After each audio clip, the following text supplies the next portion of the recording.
Shalom, salam sejahtera bagi kita semua. Selamat malam, senang sekali bisa berjumpa kembali dengan konten Vigilant persembahan Oral Channel. Kita puji nama Tuhan, sudah seminggu yang lalu kita bisa berjumpa kembali pada malam hari ini. Dan pada sore hari yang ada di Amerika dan yang ada di Jerman. Senang sekali saya melihat ada Ibu Femi Idrus dari Jerman yang tidak pernah absen dengan konten Vigilant yang selalu setia hadir. Begitu juga ada Tante Mirna dan Om Harjono, ada Dr. John Watupongo, dan kita semua ya, maaf kalau saya tidak bisa sebutkan satu persatu. Puji nama Tuhan, kita berkumpul kembali rindu mendengarkan pekabaran firman Tuhan dengan judul yang sangat menarik, 7 Malapetaka. Ya, pada malam hari ini untuk moderator akan dipimpin oleh Bapak Fajar Yulistio menggantikan Brother Sherwin Lumintaintang yang masih ada berhalangan, dan kemudian doa buka akan dibawakan oleh Sis Lina Iskandar. Sebelumnya saya ingin membacakan peraturan webinar pada malam hari ini. Sobat Oral Channel, tolong diperhatikan peraturan kita ada 5 ya. Yang pertama, mikrofon harap di-mute saat acara berlangsung. Kemudian jangan lupa klik raise hand atau bisa menulis di kolom chat jika memiliki pertanyaan pada saat question and answer nanti. Kemudian hindarilah pertanyaan di luar topik malam ini dan dilarang menghina grup atau orang lain. Dan yang terakhir, yang belum menggunakan nama asli atau masih berupa dari device, tolong diganti dengan nama asli biar kita semakin dekat, semakin saling mengenal.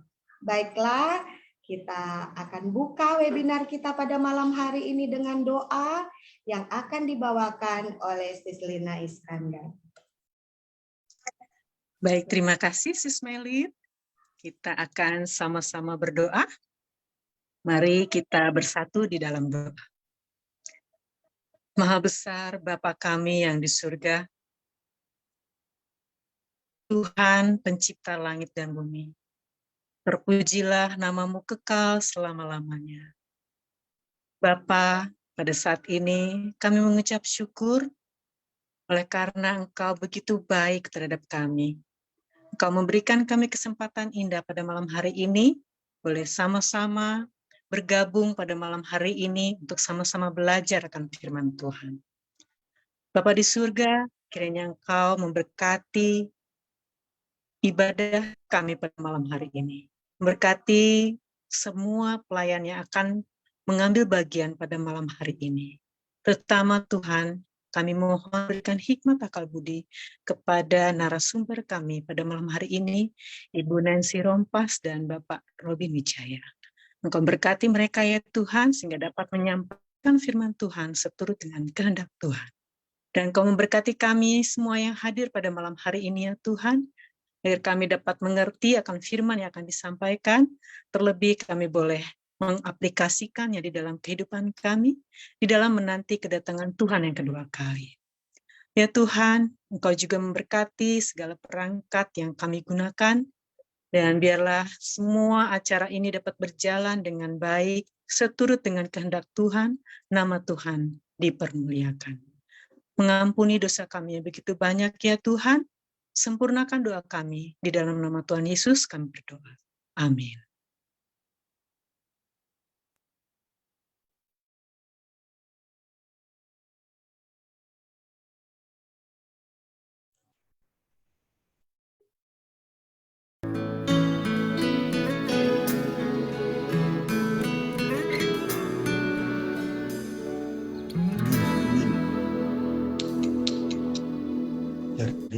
There is no problem too big, God cannot solve it.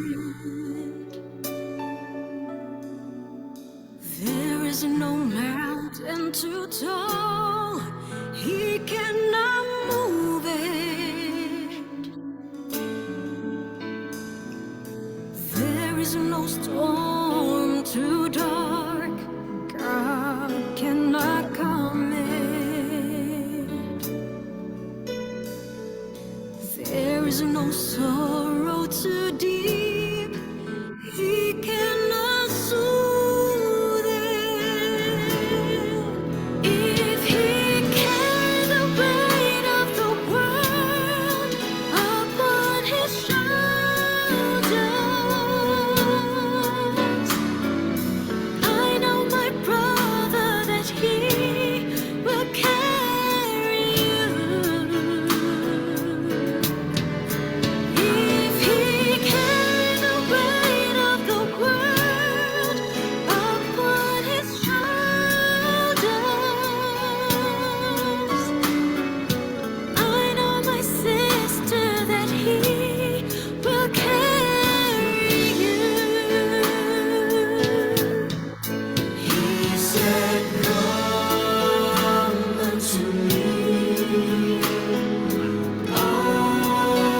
no mountain too tall. He cannot move it. There is no storm too dark. God cannot come in. There is no sorrow too deep. He cannot soothe it. If he carried the weight of the world upon his shoulders, I know my brother that he will carry you.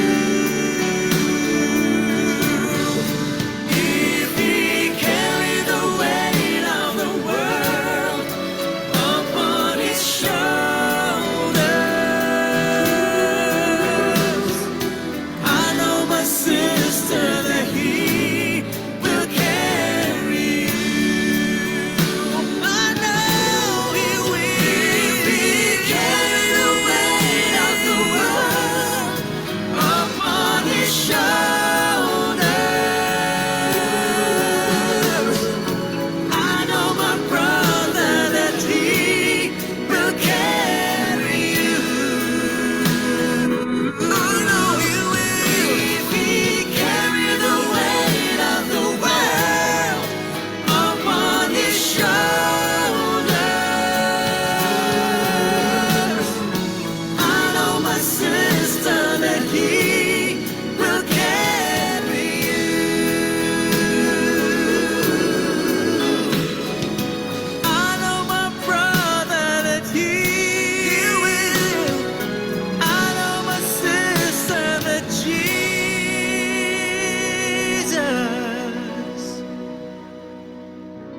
will carry you.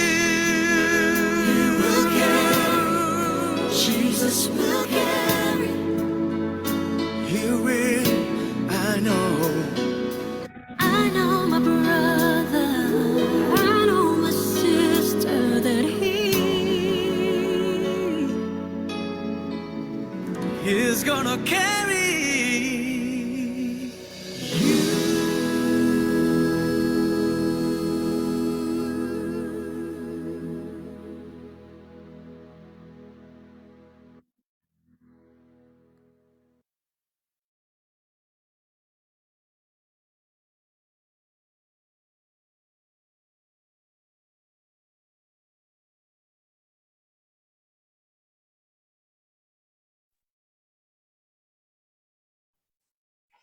Puji nama Tuhan untuk lagu yang sudah kita dengarkan bersama.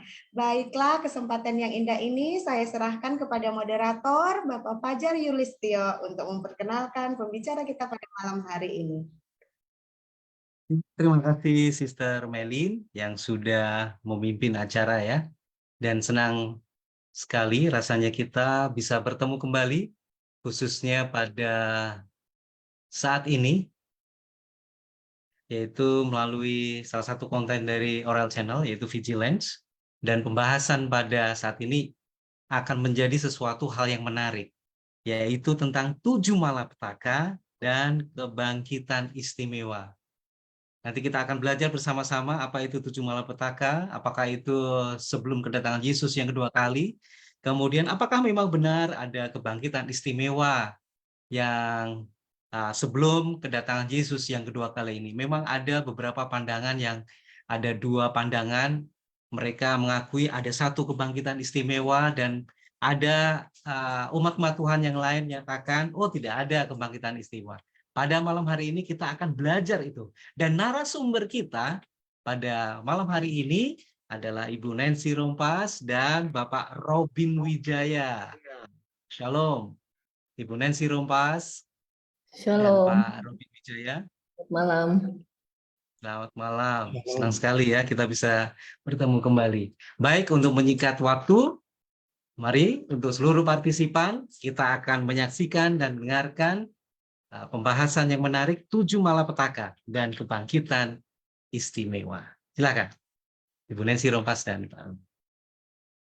Baiklah, terima kasih Bro Fajar dan Sister Melin. Selamat malam saudara-saudara yang kasih dalam Yesus Kristus. Sudah agak lama kita tidak berjumpa. Kami mohon saudara-saudara tetap doakan kami dalam menyampaikan firman. Untuk itu saya mengajak kita semua untuk berdoa sekali lagi. Mari kita berdoa. Bapa di surga, Allah yang penuh kasih dan kemurahan, siapalah kami Tuhan? Kami ingin dipakai agar Tuhan mau berbicara melalui kami. Biarlah firman-Mu yang bekerja di dalam hati dan pikiran kami dengan kuasa dan urapan dari Roh Kudus-Mu saja, Bapa. Ampunilah dosa-dosa kami yang begitu banyak. Biarlah Tuhan yang menyertai, menyanggupkan dan melayakkan kami di hadapan-Mu. Dan mengurapi hati pikiran kami agar kami lebih diterangi dengan kuasa-Mu saja, Bapa. Dalam nama Yesus kami berdoa dan mengucap syukur. Amin. Baiklah, saya akan coba share screen ya. Semoga sudah terlihat. Iya. Nah, malam hari ini memang judulnya ngeri-ngeri sedap ya. 7 malapetaka dan kebangkitan istimewa. Namun, saudara-saudara, sebenarnya di dalam pelajaran ini kita akan melihat kedaulatan ya, kedaulatan kekuasaan Allah dalam mengakhiri dosa. Dan juga malam ini kita akan melihat bagaimana kekuasaan dan kebaikan Allah atas anak-anaknya pada saat kesusahan besar itu terjadi, karena kedua peristiwa ini terjadi disebut dengan dalam masa kesusahan besar ya. Nah, kita akan membukanya saja dengan suatu ayat yang begitu luar biasa ya bagi saya pribadi ketika membacanya, di mana Mikael akan berdiri untuk mendampingi. Luar biasa, Yesus sendiri ya. Nah, Mikael ini artinya siapa seperti Allah, dan artinya adalah pemimpin bala tentara, yaitu Yesus sendiri. Nah, pada waktu itu juga katanya, jadi jangan kita khawatir duluan baca judulnya ya, karena pada waktu itu juga akan muncul Mikael. Mikael shall stand up, dalam bahasa Inggrisnya luar biasa, pemimpin besar itu yang akan mendampingi anak-anak bangsamu. Dan ada suatu waktu kesesakan yang besar. Jadi Alkitab sendiri menubuatkan. Seperti yang belum pernah terjadi sejak ada bangsa-bangsa sampai pada waktu itu. Tetapi pada waktu itu bangsamu akan terluput. Ini janji yang luar biasa, saudara. Jadi jangan khawatir. Yakni barang siapa yang didapati namanya tertulis di dalam kitab itu. Apakah nama kita tertulis dalam kitab itu? Kita sudah mempelajarinya dalam penghakiman pemeriksaan ya, pada pelajaran-pelajaran sebelumnya. Nah, tadi disebutkan ada suatu waktu kesesakan besar. Peristiwa ini terjadi setelah penutupan pintu kasihan. Jadi kita juga sudah belajar sekitar 2-4 minggu lalu tentang penutupan pintu kasihan. Nah, ini lanjutannya. Jadi setelah penutupan pintu kasihan akan masuk dalam suatu waktu kesesakan besar menurut Daniel dan Wahyu. Yang terjadi bila mana penghakiman pemeriksaan selesai, yaitu keputusan Ka'bah di surga, di mana Yesus yang adalah imam besar itu sudah selesai. Ya. Jadi keputusan di surga tidak bisa diubah lagi. Diumumkan dan nasib dunia telah ditetapkan untuk selama-lamanya. Penduduk bumi ini tidak akan mengetahuinya. Nah, ini hal yang tidak akan disadari ya.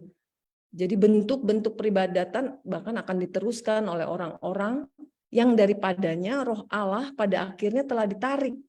Dan semangat setan dengan nama Raja Kegelapan itu mereka demi tercapainya maksudnya, dan akan menyerupai semangat bagi Allah. Nah, kita tahu bahwa penutupan pintu kasihan itu terjadi ketika pekabaran malaikat yang ketiga itu berakhir. Jadi kekabaran malaikat yang ketiga, dan itu kita sering dalam pelajaran vigilance ini ya, dibawakan juga oleh Pak Bambang. Nah, ketika pekabaran malaikat ketiga itu berakhir, maka artinya kemurahan Allah tidak lagi mengadakan pembelaan terhadap orang-orang bersalah di dunia ini. Artinya pintu kasihan ditutup. Umat Allah telah menyelesaikan tugas-tugas mereka. Nah, apakah kita mengklaim diri kita umat Allah? Maka kita seharusnya telah menyelesaikan tugas-tugas mereka pada saat itu.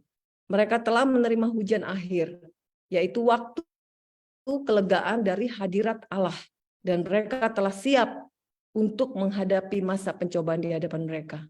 Jadi saudara yang kasih dalam Tuhan, kalau kita lihat ini ya, bahwa kemarin kita juga sudah belajar mengenai hujan akhir, latter rain, yang seharusnya kita dapatkan setelah pemaksaan undang-undang hari Minggu, tapi kita bisa mendapatkan ketika kita sudah menghargai hujan awal yang sekarang ini sedang turun ya, untuk membuat kita lebih dekat dan bertobat dan memiliki tabiat menyerupai, mendekat kepada tabiat Kristus, dan kita menyelesaikan tugas untuk melakukan seruan nyaring, Lord Cry, dan dimateraikan bagi umat-umat Tuhan, dimateraikan melalui kecuali roh hujan akhir yang mempermanenkan tabiat karakter Kristus, dan terjadilah penutupan pintu kasihan yang tidak disadari oleh semua orang, dan disitulah masuk masa kesusahan besar yang akan kita bahas pada malam hari ini.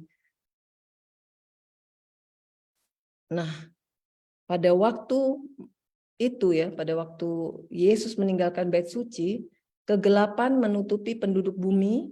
Pada masa yang mengerikan ini, orang-orang benar harus hidup di pemandangan Allah tanpa pengantara. Karena roh Allah sudah ditarik ya. Orang-orang jahat telah melewati batas masa percobaan mereka untuk bertobat. Jadi sebenarnya bukan Tuhan yang mau menutup, tapi orang-orang yang sudah melewati batas percobaan, di mana roh Allah ini terus-menerus ditolak. Akhirnya telah ditarik, karena Allah tidak akan memaksa. Ya. Rindu umat-umatnya mengasihi dia dengan kasih sejati. Jadi ketika terus-menerus ditolak, akhirnya telah ditarik, sehingga tanpa perlindungan anugerah ilahi, mereka tidak memiliki pertahanan untuk melawan si jahat. Akhirnya setan akan menjerumuskan penduduk ke dalam suatu kesesakan besar terakhir. Jadi setan akan menjerumuskan dalam suatu kesesakan terakhir. Pengekangan yang telah diberlakukan atas orang-orang jahat akhirnya dilepaskan. Itu yang disebut keempat mata angin itu dilepaskan, yang 4 penjuru. Jadi pengekangan yang selama ini masih ditahan karena adanya Roh Kudus ya, masih ada. Ya. Maka itu akan dilepas, Roh Tuhan ditarik. Jadi pengekangan itu seakan-akan telah dilepaskan dari orang-orang jahat. Dan setanlah yang mengendalikan seluruh orang-orang yang pada akhirnya memang tidak bertobat. Panjang sabar Allah telah berakhir. Dunia ini telah menolak belas kasihannya. Jadi berakhir karena telah ditolak belas kasihan Tuhan. Dan kasih Tuhan sudah diremehkan dan diinjak-injak hukumnya. Itu yang disebut berakhirnya panjang sabar Allah. Pada waktu malaikat-malaikat Allah berhenti menahan tiupan angin kencang nafsu dunia, maka semua unsur-unsur persengketaan akan bebas. Jadi luar biasa ya. Jadi saat ini kalau kita lihat juga pembunuhan sampai berani tega mutilasi dan sebagainya itu masih ada, saudara, masih ditahan katanya 4 mata angin. Bagaimana ketika 4 mata angin ini dilepaskan, katanya semua unsur-unsur persengketaan akan bebas. Seluruh dunia akan terlibat dalam kehancuran yang lebih besar daripada kehancuran yang datang kepada Yerusalem dulu kala. Kemenangan akhir 47.1. Dan tujuan setan, ya, dia tahu bahwa waktunya sudah akan berakhir. Jadi dia melancarkan serangan yang terakhir, membinasakan semua pemelihara Sabat. Berkata si penipu ulung itu, perhatikan, perhatian kita yang utama adalah membungkam sekte pemelihara Sabat ini. Pada akhirnya kita akan mengadakan undang-undang yang akan memusnahkan yang tidak mau tunduk pada kekuasaan kita, kata setan ya. Jadi setan bekerja berkali lipat, mengumpulkan sebanyaknya tuayannya di saat-saat terakhirnya, sementara di saat akhir sejarah dunia itu. Dan saudara yang kasih, adanya membuktikan kekuasaan dan kedaulatan Allah untuk menyelesaikan dosa untuk selamanya akan terjadi ya, bahwa dunia ini akan diperbaharui, bumi ini. Dan Allah sendiri rindu menjemput atau bersama dengan umatnya. Kalau kita lihat dalam Yohanes 17 ayat 24, dan itu nanti suara yang akan kita dengar ya, bahwa Yesus berkata, Bapa, aku mau supaya dimanapun aku berada, mereka juga bersama-sama dengan aku. Dan kekuasaan Allah dan kedaulatan Allah untuk menyelesaikan dosa dan memperbaharui bumi yang telah jatuh selama 6.000 tahun. Jadi Allah juga akan mengutus malaikat-malaikat kudusnya. Mari kita baca. Seorang saja malaikat katanya membinasakan semua anak sulung orang Mesir. Hanya satu itu. Dan memenuhi negeri itu dengan ratap tangis yang memilukan. Dan hanya seorang malaikat dapat mendatangkan kebinasaan yang mengerikan oleh mana dosa dihukum. Kuasa membinasakan yang sama yang dilakukan oleh malaikat-malaikat kudus bila mana Allah memerintahkan. Jadi berdasarkan komando dari Tuhan kepada malaikat-malaikat kudus. Dan juga akan dilakukan oleh malaikat-malaikat jahat bila mana Allah mengizinkan. Jadi luar biasa ya, bahwa God is in control, saudara. Kedaulatan Allah kita, Almighty God kita ya. Kalau Ia memerintahkan, malaikat kudus akan melakukan. Kalau malaikat jahat, apabila Ia diizinkan. Nah, pada masa kesusahan besar ini telah tersedia kekuatan-kekuatan dan pasukan-pasukan ya, yang hanya menunggu izin ilahi atau komando dari Allah untuk menyebarkan kehancurannya. Suatu masa yang tidak dapat digambarkan oleh pena, katanya. Dan ini semua karena Allah ingin segera memperbaharui bumi ini, saudara, yang telah jatuh. Jadi ini di detik-detik akhir lah ya, dalam bumi ini, sejarah bumi ini.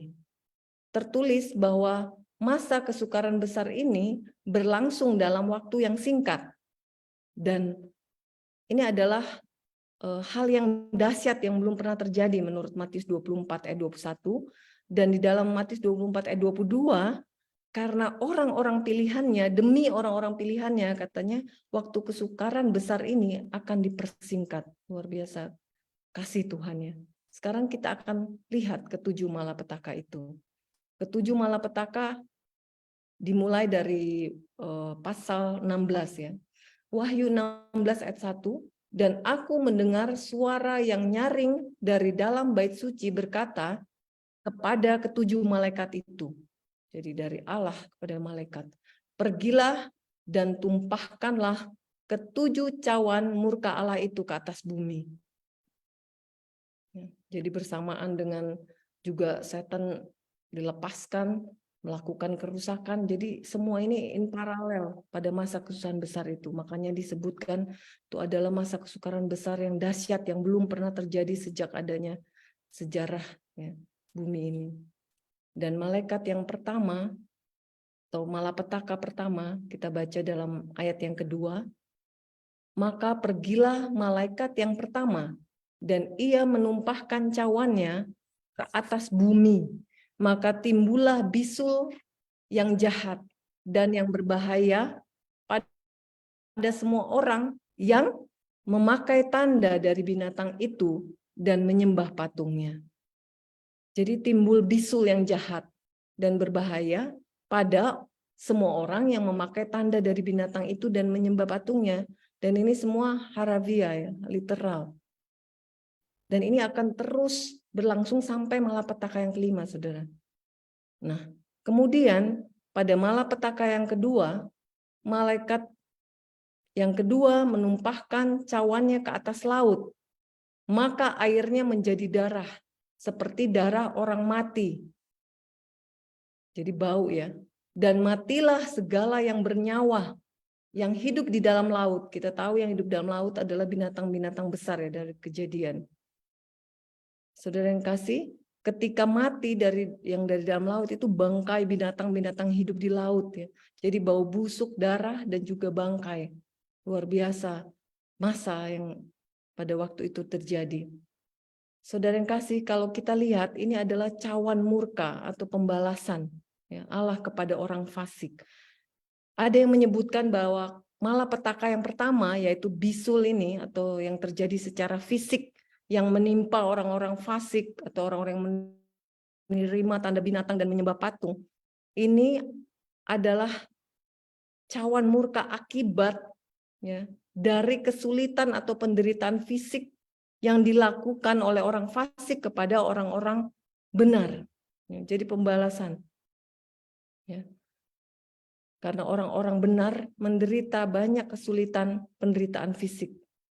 Dan juga yang kedua, ini terjadi malapetaka yang kedua ini adalah pembalasan akibat, kalau kita tahu ya dalam Wahyu 13, bagaimana dengan umat-umat Tuhan yang tidak mau menerima tanda binatang itu, mereka tidak boleh berjual beli ya. Nah, cawan murka yang kedua ini menimbulkan terganggunya lalu lintas perdagangan pastinya ya, dengan laut menjadi darah dan binatang-binatang laut mati mengambang ya. Jadi lalu lintas perdagangan akan menjadi stop ya, bahkan kesulitan ekonomi dan menghambat bangsa-bangsa atau lalu lintas internasional di mana setan itu hendak menyatukan bangsa-bangsa atau dunia ini di bawah kekuasaannya. Jadi betapa luar biasanya Tuhan ya.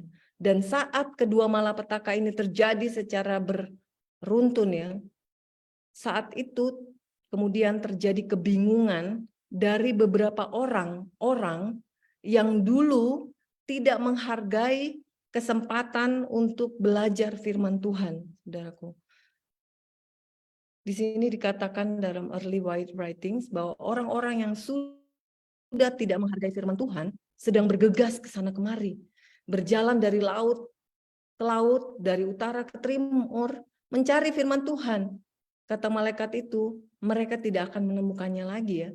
Sesungguhnya waktu akan datang, demikianlah firman Tuhan Allah, aku akan mengirimkan kelaparan ke negeri ini, bukan kelaparan akan makanan dan bukan kehausan akan air, melainkan akan mendengarkan firman Tuhan. Amos 8 ayat 11.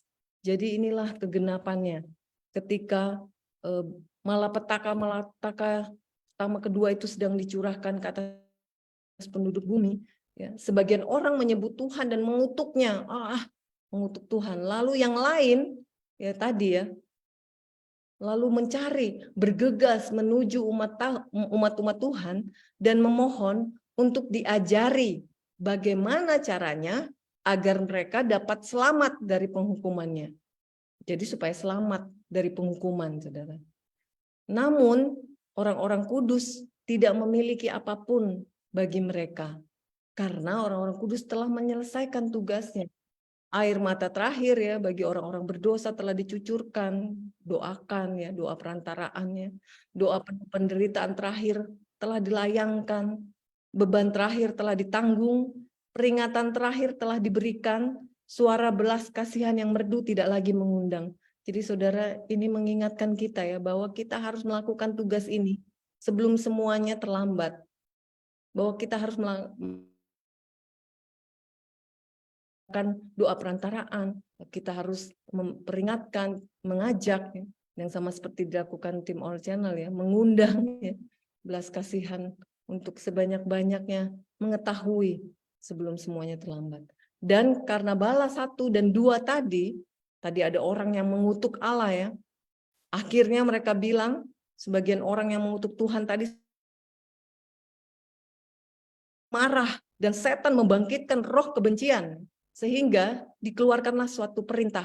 Kita akan baca mereka yang menghormati hukum Allah telah dituduh mendatangkan penghukuman atas dunia ini. Jadi ketika balas 1, 2 terjadi tadi, bisul orang-orang, wah ini mungkin ada pandemi berikutnya, lalu terjadi kesulitan ekonomi, lalu kenapa jadi laut, jadi darah, mati semua.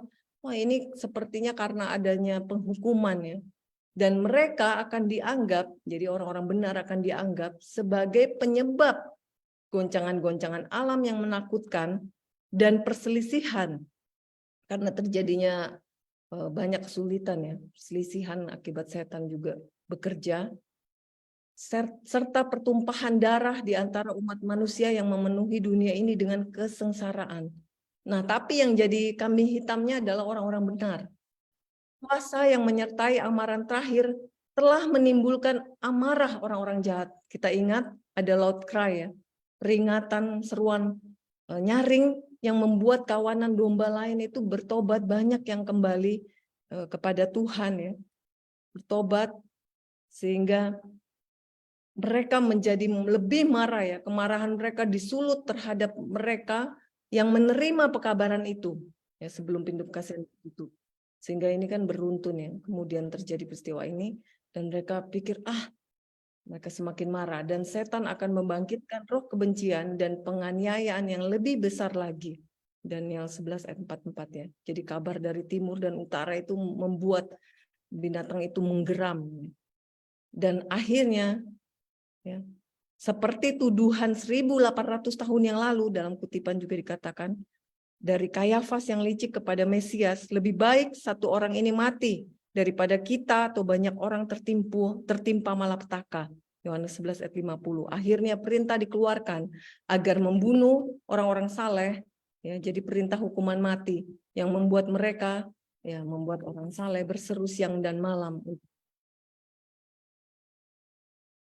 Nah, pada saat itu maka Tuhan tidak tinggal diamnya. Kemudian malaikat yang ketiga menumpahkan cawannya atas sungai-sungai dan mata-mata air dan semuanya menjadi darah. Tadi dari air laut, sekarang yang air tawar ya, sungai, mata-mata air, semuanya menjadi darah juga, saudara.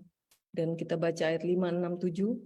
Aku mendengar malaikat yang berkuasa atas air itu berkata, adil engkau yang ada dan yang sudah ada, engkau yang kudus, yang telah menjatuhkan hukuman ini. Karena mereka telah menumpahkan darah orang-orang kudus dan para nabi. Engkau juga telah memberi mereka minum darah. Hal itu wajar bagi mereka. Ya, karena sungai dan mata air itu merupakan sumber air minum. Ya. Dan aku mendengar mezbah itu berkata, ya Tuhan Allah yang Maha Kuasa, benar dan adil segala penghakiman. Kalau kita ingat saudara yang kasih, materai yang kelima ya, pada waktu 1260 tahun masa penganiayaan banyak martir, para martir-martir lainnya, dan juga pada masa sebelum pintu kasihan tertutup, ada orang-orang yang harus menderita dan mati, maka malapetaka ketiga ini akan mengingatkan mereka ya, bahwa mereka akan melihat sungai dan mata air menjadi darah. Dan ketika hukuman mati tadi terus diiringi dengan cawan yang ketiga ini untuk menghindarinya, maka disampaikan bahwa umat Allah melarikan diri dari kota dan desa, flee to the mountain, saudara, tinggal di tempat sepi dan terpencil. Sebagian umat Tuhan lari mencari perlindungan di tebing-tebing pegunungan. Sebagian yang ditangkap ya, dijebloskan dalam penjara atau tawanan yang kejam. Ada yang dirantai, sebagian seolah-olah dibiarkan. Saya undang saudara untuk membacanya lebih lengkap dalam Kemenangan Akhir, bab 39. Kasih Allah satu-satunya perlindungan dan pengharapan pada masa-masa seperti ini, saudara. Dan ketika harus lari, bagi orang-orang yang hatinya terpaut ya pada rumah, harta benda, katanya sangat berat ya. Sehingga disampaikan di sini dalam tulisan pena inspirasi, ada waktunya di mana rumah dan tanah tidak berguna lagi untuk membantu pekerjaan kebenaran. Sehingga perlu bertanya kepada Tuhan, apa tugas kita? Karena jika kita ingin diajar, maka Ia akan mengajar kita, saudara. Kapan dan berapa, katanya. Bahkan harus. Ini adalah tulisan pena inspirasi ya. Dan pada waktu dekrit hukuman mati itu, maka ada yang disebut dengan masa kepicikan atau kesusahan Yakub. Mungkin kita sering dengar ini ya. Yaitu dalam Kejadian 32 ayat 24 30, kemudian kemudian umat Allah akan dijerumuskan ke dalam penderitaan dan kesusahan yang digambarkan oleh nabi sebagai waktu kesusahan atau kesesakan Yakub. Jadi digambarkan setelah hukuman mati tadi dikeluarkan, itulah mulai ya masa kesusahan Yakub bagi umat-umat Tuhan. Nah, ini sangat penting bagi kita karena ini harus dari saat ini, saudara. Kita untuk persiapannya. Apa itu kesusahan Yakub? Kalau kita lihat dalam bab 39 sangat jelas sekali dan juga dalam Alkitab ya. Ini adalah penderitaan batin ya. Jadi batin. Yakub ia bergulat dalam doa untuk kelepasan dari ancaman mematikan dari tangan Esau. Kita tahu ceritanya ya. Bagaimana Yakub telah menipu Esau dan dia ketakutan, menderita batin. Setan telah menuduh Yakub. Nah, ini yang menyebabkan penderitaan batin Yakub ya. Karena adanya tuduhan dari setan di hadapan malaikat-malaikat Allah yang menuntut hak untuk membinasakannya. Yakub ini tidak layak oleh karena dosa-dosanya di masa lalu. Telah lama Yakub menanggung kebingungan, penyesalan dan kesesakan karena dosa-dosanya. Sekarang ia harus mempunyai kepastian bahwa ia benar-benar diampuni. Jadi pengharapan satu-satunya adalah belas kasihan Allah, saudara. Sebab itu betapa pentingnya saat ini kita menyelesaikan semuanya ya dosa kita, agar kita memperoleh kepastian bahwa kita benar-benar diampuni selagi pintu kasihan itu masih dibuka, saudara. Pengharapan satu-satunya adalah belas kasihan Allah, dan pertahanan satu-satunya Yakub hanyalah doa. Dan ini adalah persamaan kondisi Yakub dengan umat Tuhan pada akhir sejarah dunia, pada masa kesesakan Yakub itu, yaitu setan akan membangkitkan orang jahat untuk yang mau membunuh umat Tuhan dengan hukuman mati tadi. Dan sementara in paralel setan juga menuduh umat Tuhan atas dasar dosa-dosa mereka. Dan Tuhan mengizinkan setan untuk mencobai mereka seberat-beratnya. Dan setan memaksakan perasaan bersalah agar tawar hati dan pengharapan akan pudar. Sehingga melepaskan pegangan kepada Allah. Karena setan tidak tahu waktu itu pintu kasihan sudah tutup. Nah, penderitaan yang ya, bukanlah penderitaan ketakutan akan penganiayaan, saudara, demi kebenaran. Ya, ini. Jadi dari Yakub itu bukan karena penderitaan takut penganiayaan. Tapi takut kalau katanya setiap dosanya ada yang belum disesali dan diakui atau diampuni. Jadi umat Allah juga akan sangat merasakan ketidaklayakan dan kekurangan mereka. Bukankah ini harus dari saat ini, saudara?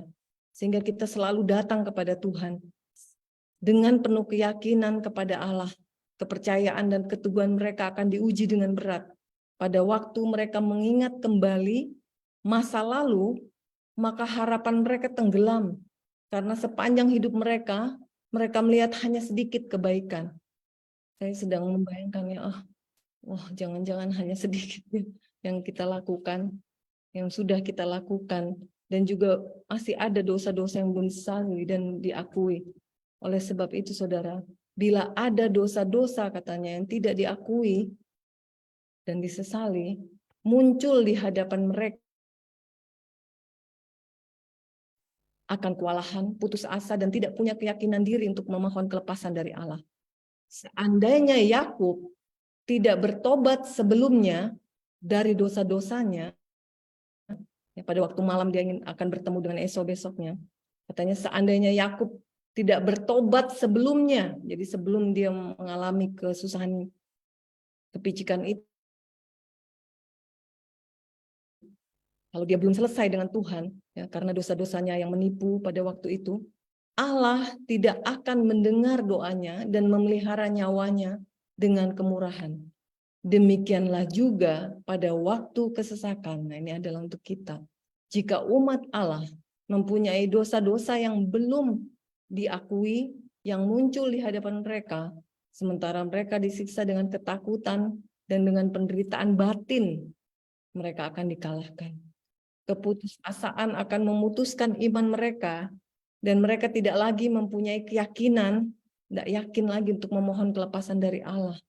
Tetapi sementara mereka mempunyai perasaan ketidaklayakan yang mendalam, mereka tidak mempunyai kesalahan-kesalahan yang tersembunyi untuk dinyatakan.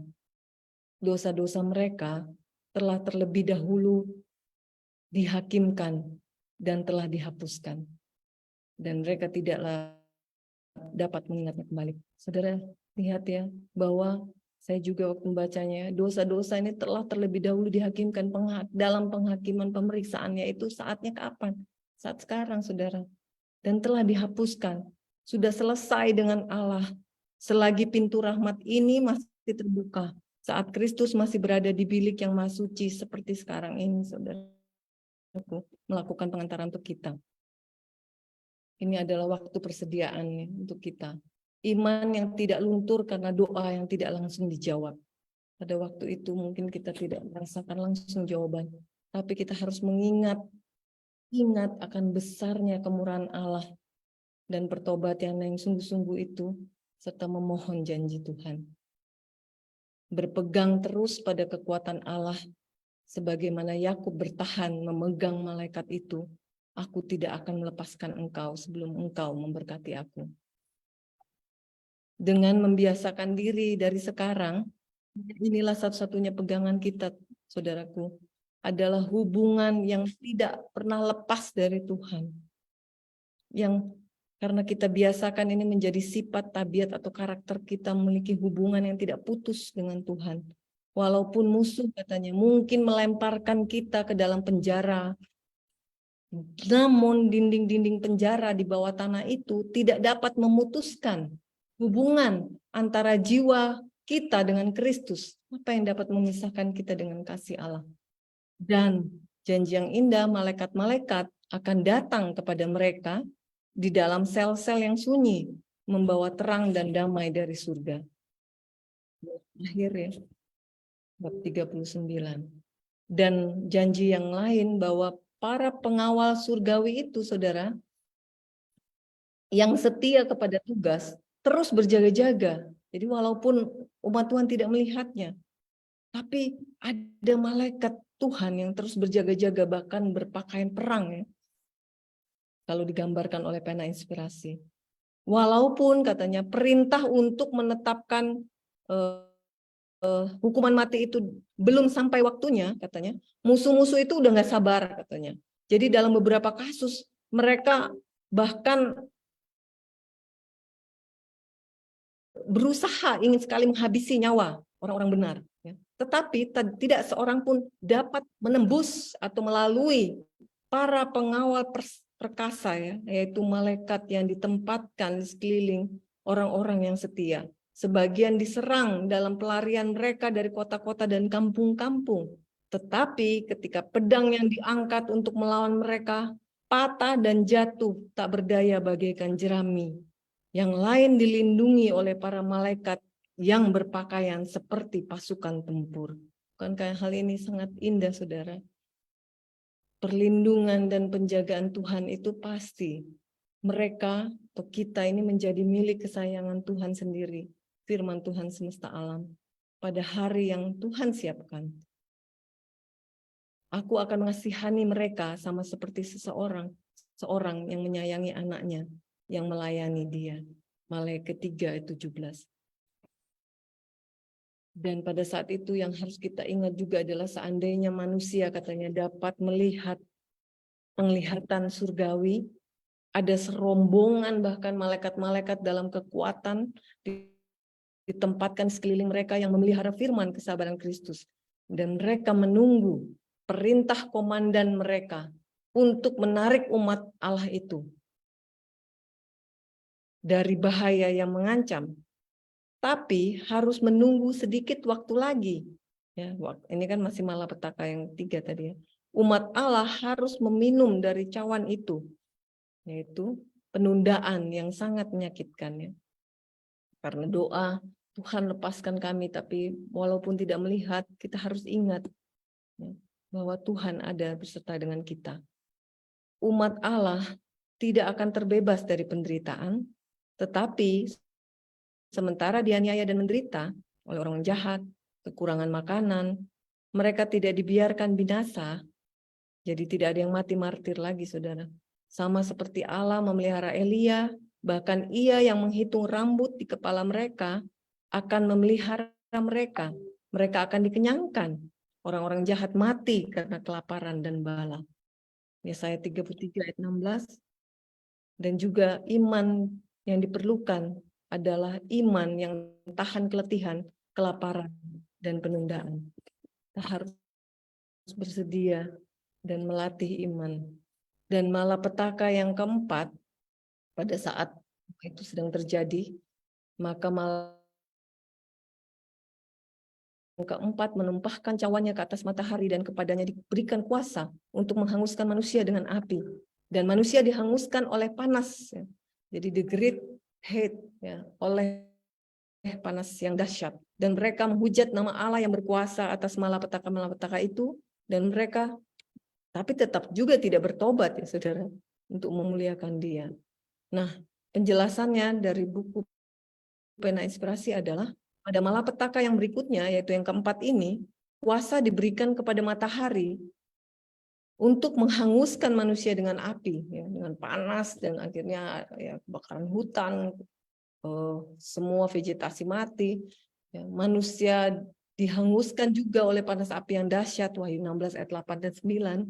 Beginilah sang nabi menerangkan keadaan bumi pada masa yang menerangkan ini, yaitu negeri itu berkabung karena panen, ya, jadi karena panas sekali, panen di ladang binasa. Semua pohon di ladang layu, karena anak-anak manusia sudah kehilangan kegembiraan, benih itu sudah membusuk di bawah gumpalan tanah, semua lumbung sudah sepi. Bagaimanakah binatang-binatang itu meraung ya, karena tidak ada lagi ya, tidak ada lagi padang rumput. Kawanan ternak kebingungan, sungai-sungai kekeringan, api telah menghanguskan padang rumput di padang belantara, nyanyian-nyanyian di tempat suci akan menjadi ratapan ya, pada hari itu. Demikianlah firman Tuhan, ada banyak bangkai, kemana-mana orang melemparkan bangkai-bangkai ya, dengan diam-diam. Malapetaka-malapetaka ini tidak bersifat universal, saudara. Kalau tidak, katanya, seluruh penduduk bumi akan lenyap seluruhnya. Namun malapetaka-malapetaka ini akan menjadi siksaan yang paling mengerikan yang pernah dikenal oleh manusia fana. Jadi panas matahari tadi yang membakar, matahari yang selama ini jadi pusat penyembahan, sun worship, yang masuk dalam gereja Allah dan mencampurkan sun worship ini sehingga adanya Sunday Sabat. Ya. Matahari yang adalah ciptaan malah disembah, bukan penciptanya yang disembah. Dan disebutkan malapetaka ini tidak bersifat universal, yaitu tidak jatuh kepada semua manusia. Kalau tidak, katanya seluruh penduduk akan lenyap. Tapi orang-orang fasik yang terkena di berbagai tempat ya, mengglobal tapi tidak universal, karena sistem Babel sudah mencakup berbagai tempat, tapi tidak semua orang mengalaminya.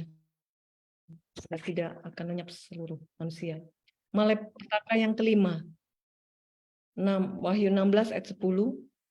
Dan malaikat yang kelima menumpahkan cawannya ke atas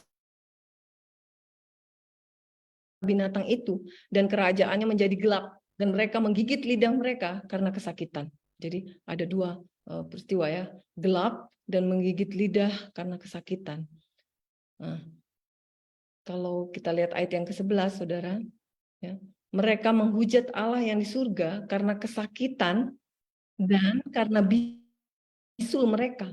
Kita ingat tadi bisul di malapetaka yang keberapa ya? Yang pertama ya. Jadi artinya malapetaka ini terjadi, terakumulasi dan berkesinambungan, saudara. Dari malapetaka pertama, sampai ini terus terjadi. Ya. Tetapi walaupun demikian, mereka juga tidak bertobat dan dari perbuatan-perbuatan mereka ya, karena waktunya sudah tidak ada lagi ya.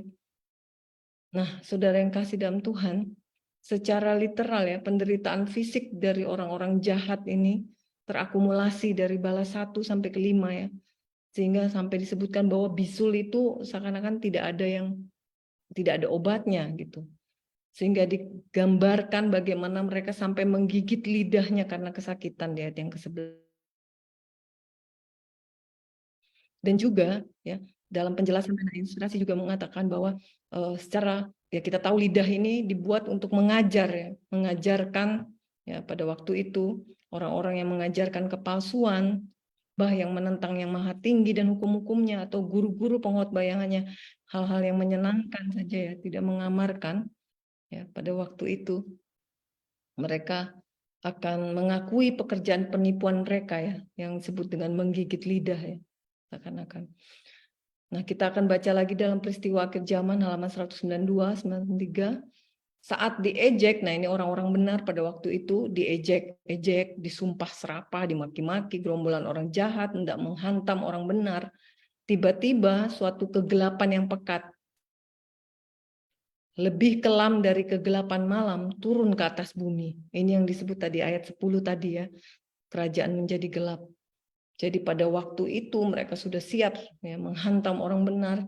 Tiba-tiba suatu kegelapan yang pekat, lebih kelam dari kegelapan malam, turun ke atas bumi. Saudara, itulah yang disebut dengan menjadi gelap. Ya. Dan mulai dari malapetaka yang kelima ini sudah mulai terlihat tanda-tanda kelepasan bagi orang benar. Dan sebuah pelangi yang bersinar dengan kemuliaan dari tahta Allah terbentang di langit, kelihatan melingkari setiap kelompok orang yang sedang berdoa. Nah, jadi mereka bercahaya, orang-orang benar ini. Orang fasik terkejut dan terdiam. Mereka takut dan ingin berlindung dari cahaya yang dahsyat itu. Ya. Mereka itu heran ya, karena mereka pikir, bukankah kita yang kita kejar-kejar ini, mereka ini pelanggar hukum atau orang yang bersalah? Bukankah kita di pihak yang benar? Kenapa mereka yang bercahaya? Kenapa kita di dalam kegelapan dan kesakitan ya? Orang fasik terkejut dan terdiam, mereka takut dan ingin berlindung. Pada tengah malamlah Allah menyatakan kuasanya bagi kelepasan umatnya. Jadi sudah mulai tanda-tanda kelepasan bagi umat Tuhan. Sang surya tampak memancar terang-terangnya. Mujizat berlangsung silih berganti dengan cepat. Orang jahat ketakutan dan keheranan, sementara orang benar gembira yang hikmat akan tanda-tanda kelepasan mereka itu. Lalu mulailah malapetaka yang ke-6, ya, tanda-tanda kelepasan itu sudah mulai ya. Dan malaikat yang ke-6 menumpahkan cawannya ke atas sungai yang besar, sungai Efrat. Lalu keringlah airnya, supaya siaplah jalan bagi raja-raja yang datang dari sebelah timur. Nah, inilah suatu malapetaka yang simbol ya. Kita akan lihat penjelasannya di dalam Wahyu 16. Nah, untuk penjelasan Wahyu 16 ayat 13 sampai 16 Harmagedon akan kita pelajari minggu yang akan datang. Untuk malapetaka yang ke-6 ini penjelasannya berlanjut di Wahyu 17. Yaitu di Wahyu 17 ayat 1, mari sini aku akan menunjukkan kepadamu putusan atas pelacur besar yang duduk di tempat yang banyak airnya. Jadi kita tahu ya bahwa sistem gereja Babel itu yang duduk di tempat yang banyak airnya. Dengan dia raja berbuat cabul, dengan dia raja-raja di bumi telah berbuat cabul dan penghuni bumi telah mabuk anggur percabulannya. Dan semua air itu lambang adalah bangsa dan rakyat, banyak kaum dan bahasa.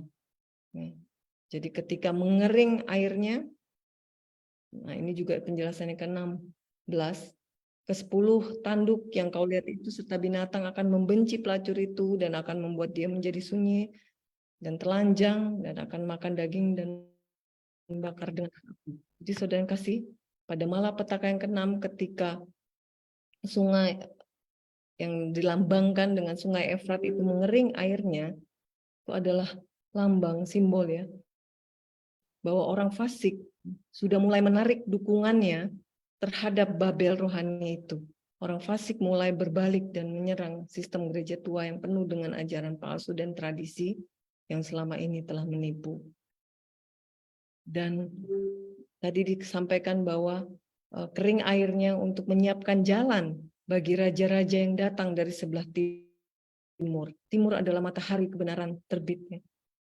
Menyediakan jalan bagi Kristus, bala tentara sorga, dan barisan orang-orang saleh yang dilepaskan.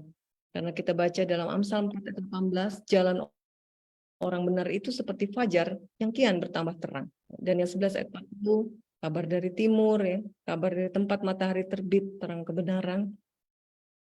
Yesaya 58 ayat 8, pada waktu itulah terangmu akan merekah seperti fajar, dan lukamu akan pulih dengan segera.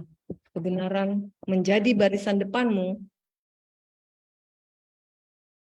kemuliaan Tuhan menjadi barisan belakang. Saudara, sebelum kita ke malapetaka yang ke-7 yang akan dibawakan oleh Pak Robin, kita akan melihat rangkuman sedikit dari malapetaka yang tadi kita sudah bahas, ya.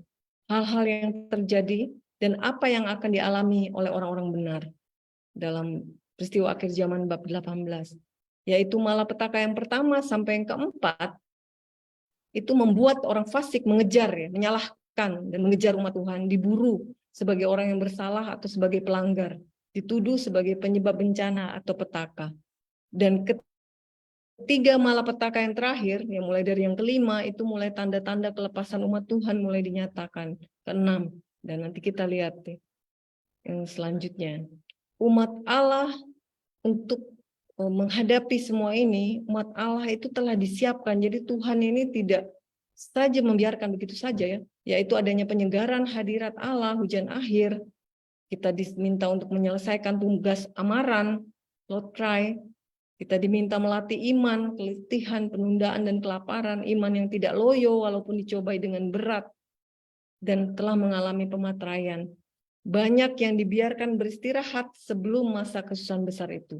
Jadi orang-orang yang mungkin tidak akan dibiarkan beristirahat. Mendapatkan dakwaan hukuman mati karena tidak menghormati Sabat Minggu. Jadi orang benar akan mendapatkan dakwaan, ya, yang dianggap mendatangkan bencana tadi. Dan umat sisa menjadikan Allah sebagai benteng pertahanan dan hanya bergantung kepada Tuhan. Dan bukan karena pengantaraan, umat Tuhan bertahan karena hubungan yang tetap dengan Kristus. Dan menyelesaikan dosa selagi masih ada kesempatan. Karena akan mengalami suatu kepicikan Yakub, di mana orang benar sudah tidak lagi menyimpan kesalahan untuk menyatakan. Dan segala sesuatu yang kita miliki, ya, harta, tidak berguna katanya, karena harus meninggalkan kota bahkan desa, lari ke tempat paling sepi dan terpencil. Ada yang dipenjara, dirantai, dan mendapat dakwaan hukuman mati. Namun setelah pintu kasih yang tertutup, tidak ada lagi yang martir. Orang saleh tidak akan kehilangan nyawa dan diberi makan seperti Elia. Biasa, ya saudara, janji Tuhan, ya. Namun demi orang-orang pilihan itu, masa kesukaran itu bahkan akan diperpendek hanya demi orang-orang pilihan, saudara. Tidakkah Allah akan membenarkan orang-orang pilihannya yang siang malam berseru kepadanya, aku berkata kepadamu, ia akan membenarkan mereka.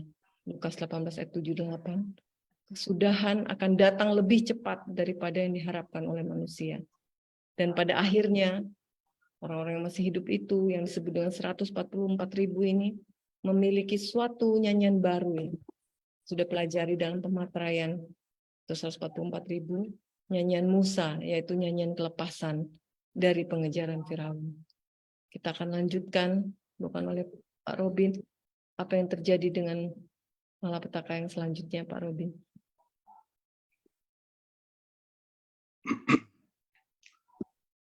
Selamat malam. Kita lanjutkan dengan malapetaka ke-7. Malapetaka ke-7 ini terdapat di dalam Wahyu 16 ayat 17 sampai 21.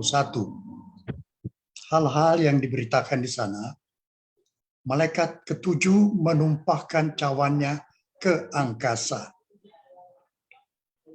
Lalu kedengaran suara yang nyaring dari tahta itu, sudah terlaksana. Kemudian memancar kilat dan menderulah bunyi guruh. Terjadi gempa yang dahsyat seperti belum pernah terjadi sejak manusia ada di atas bumi. Begitu hebatnya gempa bumi itu.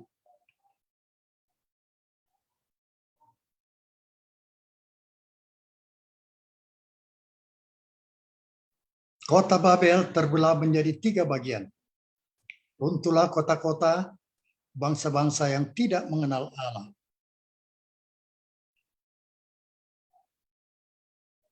Babel diberi cawan penuh dengan anggur kegeraman murka Allah.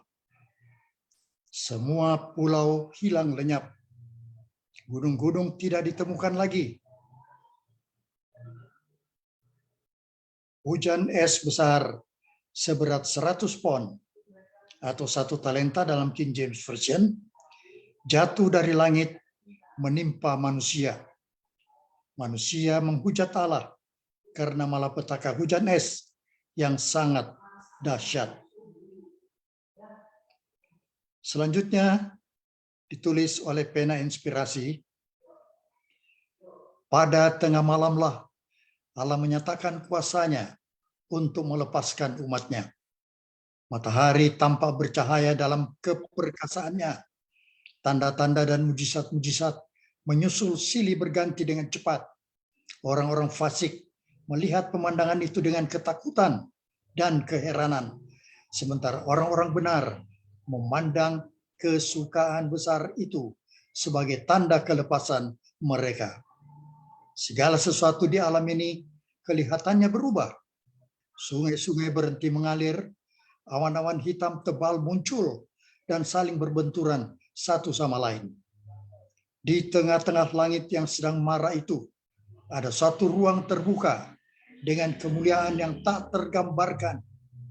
Dari sana datang suara Allah bagaikan suara gemuruh air yang berkata, "Sudah terlaksana." Suara itu menggoncang langit dan bumi. Terjadilah gempa bumi yang dahsyat, seperti belum pernah terjadi sejak manusia ada di atas bumi. Begitu hebatnya gempa bumi itu. Cakrawala tampak terbuka dan tertutup. Kemuliaan dari takhta Allah tampak memancar bagaikan kilat. Gunung-gunung berguncang bagaikan alang-alang yang ditiup angin.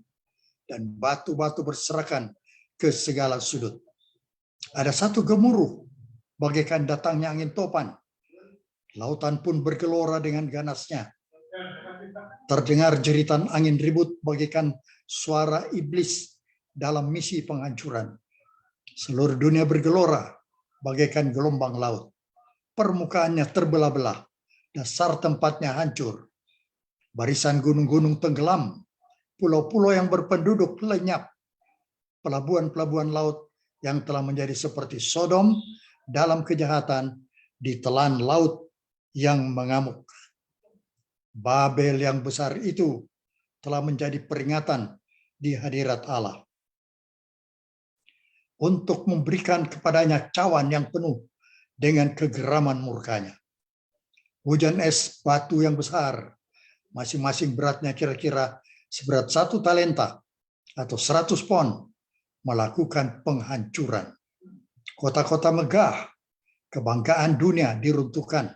Istana-istana para bangsawan, di mana orang-orang besar dunia telah memboroskan harta kekayaan mereka untuk memuliakan diri sendiri, hancur dan musnah di depan mata mereka. Tembok-tembok penjara rubuh berkeping, dan umat Allah yang dipenjarakan oleh karena iman mereka dibebaskan. Kita memasuki kebangkitan istimewa. Kuburan-kuburan terbuka. Dan banyak dari antara orang-orang yang telah tidur di dalam debu tanah akan bangun.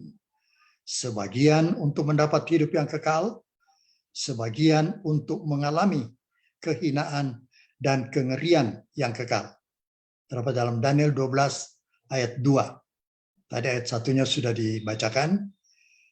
Pada waktu itu Mikael akan bangkit, muncul, stand up, Itulah penutupan pintu kasihan. Kemudian ini ayat 2-nya.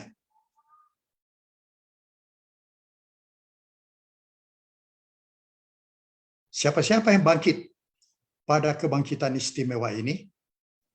Yang pertama, semua yang telah mati di dalam iman kepada pekabaran malaikat ketiga yang akan keluar dari kuburan dengan dimuliakan, akan mendengar perjanjian damai Allah dengan mereka yang telah memelihara hukumnya.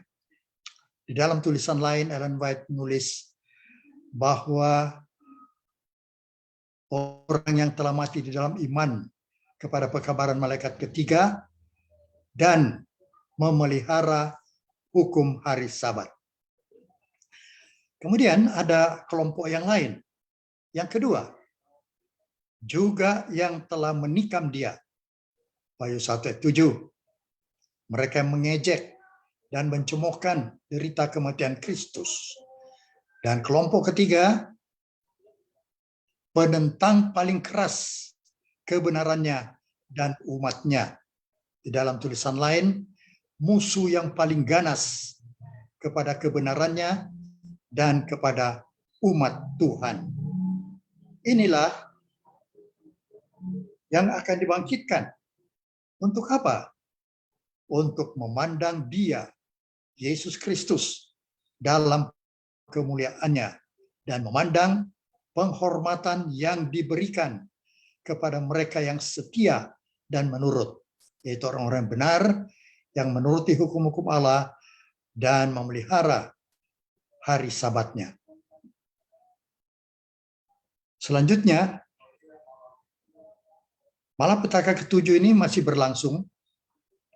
Awan tebal masih menutup langit, namun matahari kadang-kadang menembusinya. Nampak bagaikan mata Tuhan yang penuh dendam. Kilat yang dahsyat memancar dari langit, membungkus dunia ini dengan nyala api. Di atas gemuruhnya guntur dan suara-suara misterius dan mengerikan diumumkan kebinasaan orang fasik itu. Kata-kata yang diucapkan tidak dimengerti oleh semua orang, tetapi dimengerti dengan jelas oleh guru-guru palsu. Mereka yang sesaat sebelumnya begitu sembrono, begitu sombong dan membangkang, begitu bersuka dalam melakukan kekejaman kepada umat Allah yang memelihara hukumnya, sekarang dipenuhi dengan ketakutan dan gemetar di dalam kengerian. Ratapan mereka terdengar mengatasi suara unsur-unsur bumi. Iblis mengakui keilahian Kristus dan gemetar di hadapan hadiratnya. Sementara manusia memohon belas kasihan dan menyembah dalam ketakutan yang menyedihkan. Lanjut, melalui celah-celah di awan-awan bersinarlah sebuah bintang yang kecemerlangannya bertambah 4 kali dibandingkan dengan kegelapan. Ia membawa harapan dan sukacita kepada orang-orang yang setia. Mereka yang telah mengorbankan segalanya bagi Kristus sekarang merasa aman, terlindung bagaikan berada di tempat tersembunyi di rumah Tuhan. Mereka telah diuji di hadapan dunia ini dan di hadapan mereka yang membenci kebenaran, telah memperlihatkan kesetiaan mereka kepada Dia yang telah mati bagi mereka. Satu perubahan yang menakjubkan telah terjadi pada mereka yang telah memegang teguh integritas mereka di hadapan maut sekalipun. Dengan tiba-tiba mereka telah dilepaskan dari kelaliman manusia yang gelap dan mengerikan yang telah berubah menjadi iblis. Wajah mereka yang tadinya pucat, cemas dan lesu, sekarang bercahaya dengan ajaib, iman dan kasih. Suara mereka berkumandang dalam nyanyian kemenangan, seperti dalam Mazmur 46 ayat 2-4. Sementara kata-kata dorongan kudus naik kepada Allah, awan-awan pun menyisih dan langit yang berbintang pun kelihatan.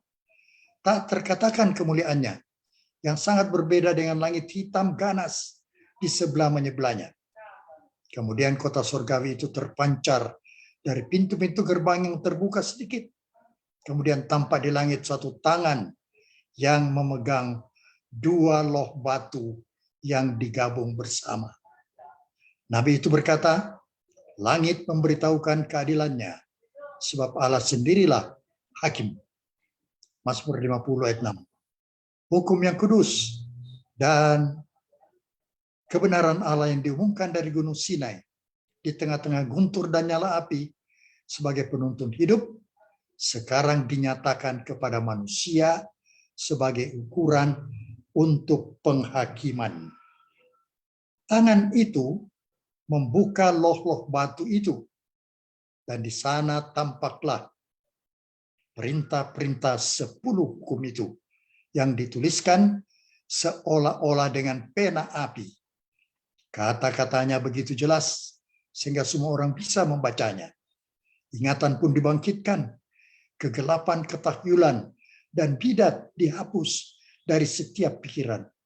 Dan sabda Allah yang 10, yang singkat, mendalam, dan berkuasa itu ditunjukkan kepada setiap penduduk dunia ini. Tidak mungkin menggambarkan ketakutan dan keputusasaan mereka yang telah menginjak-injak tuntutan hukum Allah yang kudus. Sekarang mereka dipersalahkan oleh hukum yang mereka hinakan. Jelas sekali mereka lihat bahwa mereka tidak punya dalih. Mereka memilih siapa yang akan mereka layani dan sembah. Mereka telah memilih hal itu. Saudara-saudara yang kekasih di dalam Tuhan, masa kesusahan dan siksaan di hadapan kita memerlukan iman yang menanggung keletihan, penundaan, dan kelaparan. Iman yang tidak pudar, tidak akan pudar, walaupun dicobai dengan begitu berat. Masa pencobaan diberikan kepada semua orang untuk bersedia pada hari itu. Mereka yang hanya sedikit melatih imannya sekarang, saya ulangi, mereka yang hanya sedikit memilih imannya sekarang, melatih imannya sekarang, berada dalam bahaya yang sangat besar. Dan kita akan memerlukan suatu pengalaman yang sekarang kita tidak miliki dan yang banyak orang terlalu malas untuk mendapatkannya. Sering penganiayaan lebih besar dalam dugaan daripada kenyataan yang sebenarnya. Sering kita berpikir demikian, bukan? Tetapi tidak demikian dengan krisis yang ada di hadapan kita. Gambaran yang paling jelas tidak dapat menjelaskan betapa hebatnya ujian itu. Bagi umat-umat Allah, ada janji Tuhan. Di dalam Mazmur 27 ayat 5, pemazmur berkata, sebab ia melindungi aku dalam pondoknya pada waktu bahaya. Ia menyembunyikan aku dalam persembunyian di kemahnya. Kristus telah berkata, mari bangsaku, masuklah ke dalam kamarmu, tutuplah pintumu sesudah engkau masuk, bersembunyilah barang sesaat lamanya, sampai amaran itu berlalu. Sebab sesungguhnya Tuhan mau keluar dari tempatnya untuk menghukum penduduk bumi karena kesalahannya. Yesaya 26 ayat 20 dan 21. Ini adalah janji Tuhan yang lain. Mazmur 91 ayat 7 sampai 9. Walau 1.000 orang rebah di sisimu dan 10.000 di sebelah kananmu, tetapi ia tidak akan menimpamu. Engkau hanya menontonnya dengan matamu sendiri dan melihat pembalasan terhadap orang-orang fasik. Sebab Tuhan ialah tempat perlindunganmu, yang maha tinggi telah kau buat tempat perteduhanmu. Saudara-saudara yang kekasih, sungguh mulia menanti kelepasan mereka yang dengan sabar menantikan kedatangannya dan yang namanya ada tertulis di dalam kitab kehidupan. Pastikanlah saudara-saudaraku, dengan pertolongan kuasa Roh Kudus, nama kita tercatat di dalam kitab kehidupan.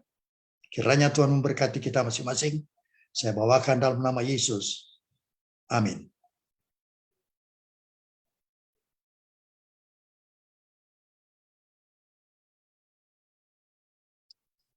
Amin, puji Tuhan ya.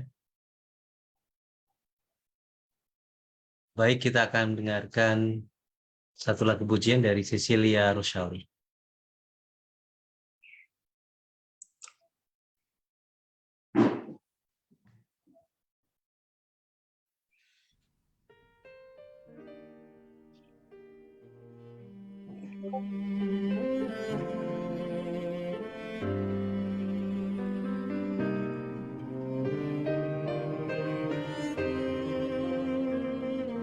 Come unto Christ, ye penitent and meek.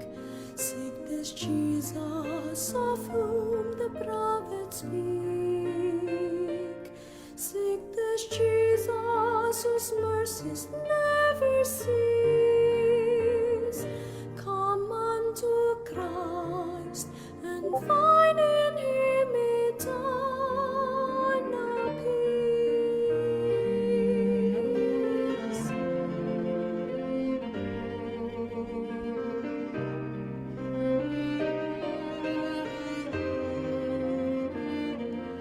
Come unto Christ who bore all griefs alone, who will carry our burdens as his own.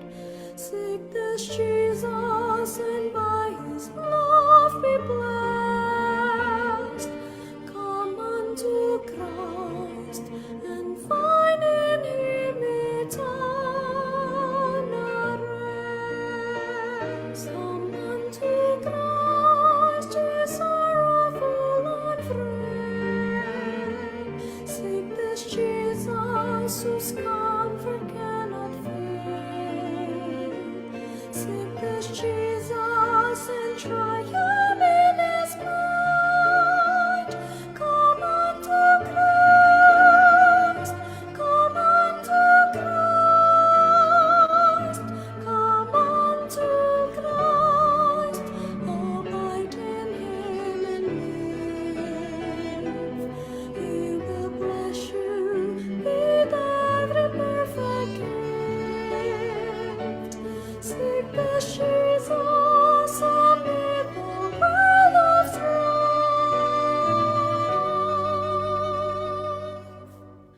Come unto Christ and find in him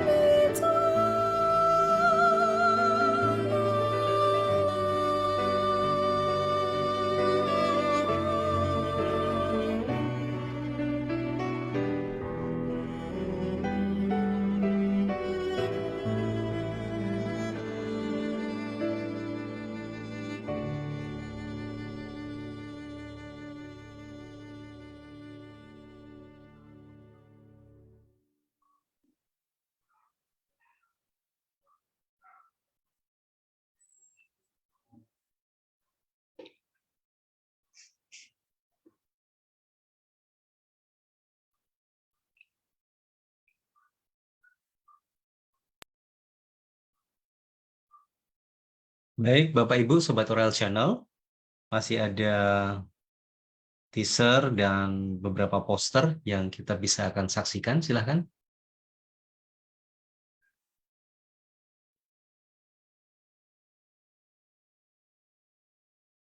Saya akan bacakan.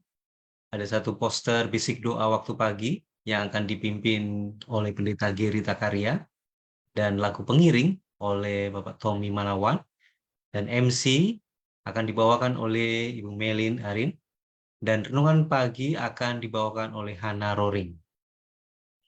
Judulnya adalah Yesus Mengubah Hati, besok hari Jumat pukul 4:15 ya. Jangan lewatkan Bapak Ibu Sobat Oral Channel ya. Bisa bergabung dalam acara Bisik Doa Waktu Pagi.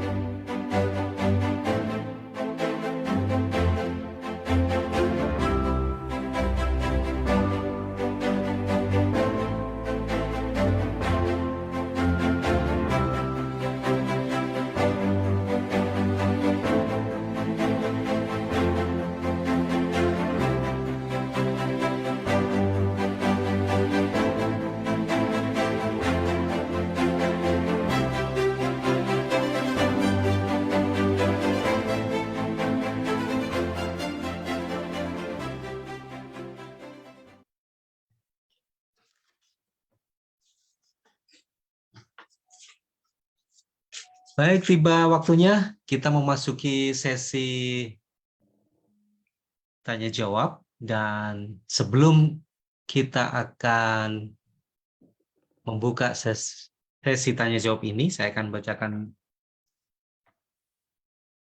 ulang beberapa peraturan dari webinar. Kita harapkan penanya menggunakan nama yang asli dan tidak boleh saling menjatuhkan ya, tidak boleh saling menjatuhkan satu sama lain. Kemudian dilarang menyebut nama instansi atau kelompok-kelompok tertentu.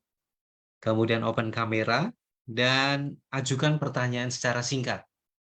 Atau menuliskan pertanyaan bisa di kolom chat, nanti akan dibuka oleh host. Kemudian bila mana Bapak Ibu dan Sobat Oral Channel memiliki satu kerinduan untuk bertanya secara langsung kepada narasumber, bisa raise hand terlebih dahulu, kemudian open kamera, dan langsung menyampaikan pertanyaan dengan singkat. Nah, sembari kita menuliskan beberapa pertanyaan di kolom chat, saya lihat belum ada yang menuliskan pertanyaan di kolom chat, atau kita berikan kesempatan kepada Bapak, Ibu, dan Sobat Oral Channel yang ingin menanyakan secara langsung kepada narasumber kita, baik Ibu Nancy Rompas maupun Bapak Robin Wijaya, mengenai 7. Jadi materinya adalah 7 malapetaka dan kebangkitan istimewa. Silahkan, ada di sini juga ada Pak John Watupongo, kemudian Bapak Tono Raharjo. Shalom, selamat malam. Ada Ibu Waningsih, Bapak Tony Jonathan, Ibu Sylvia, ada Pak Sudarto. Silakan, bila mana ada yang ingin mengajukan pertanyaan secara langsung.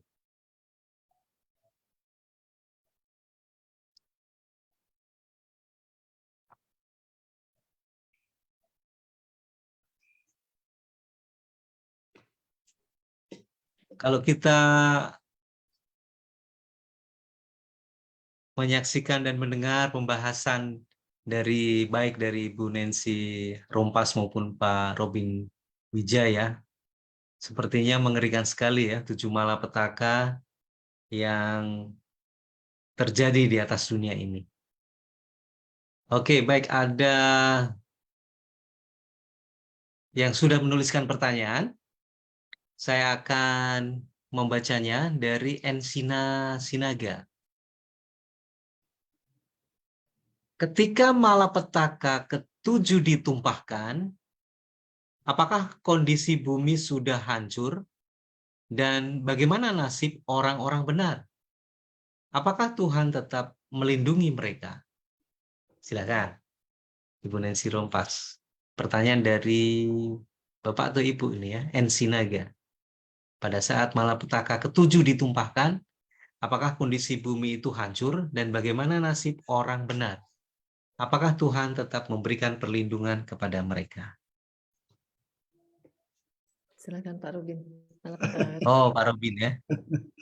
Nah, terima kasih atas pertanyaannya. Iya. Kalau kita lihat, memang bumi sepertinya sudah porak-poranda. Tetapi masih ada sisa-sisa yang bisa dikenai malapetaka ketujuh.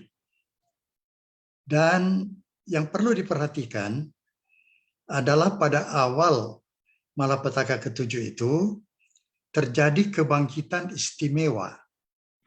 Sudah seperti yang dijelaskan tadi, kubur-kubur terbuka dan sebagian orang benar bangkit, sebagian orang jahat juga bangkit. Hanya sebagian. Nah, tadi sudah dijelaskan siapa-siapa orang benar itu, yaitu mereka yang mati di dalam iman kepada pekabaran malaikat ketiga. Pekabaran malaikat ketiga kita sudah pelajari, righteousness by faith, kebenaran oleh iman, Kristus kebenaran kita. Ya, dan dasar iman inilah umat Tuhan itu akan menurut perintah-perintahnya. Nah, kemudian itu orang benar. Dan orang jahat juga sebagian dibangkitkan. Disebutkan tadi, mereka yang menyalibkan dia, yang mencemooh dia dalam penderitaannya. Nah, ini peristiwa penyaliban. Kemudian yang ketiga, kelompok ketiga, adalah penentang keras atau musuh ganas dari kebenaran Tuhan dan umat Tuhan. Untuk apa mereka dibangkitkan? Nah, ini perlu dipertanyakan. Untuk melihat Yesus Kristus datang dalam kemuliaannya. Dan kedua, untuk menyaksikan penghormatan yang akan diberikan kepada mereka yang setia dan menurut perintah-perintah Tuhan. Ada kehormatan tertentu yang diberikan oleh Tuhan. Dan itu akan disaksikan oleh orang-orang jahat yang dibangkitkan pada waktu kebangkitan istimewa. Jadi, inti pertanyaan tadi, dunia sudah hancur. Ya. Apakah Tuhan tetap melindungi? Ya. Tuhan tetap perlindungan umatnya. Tadi sudah dibacakan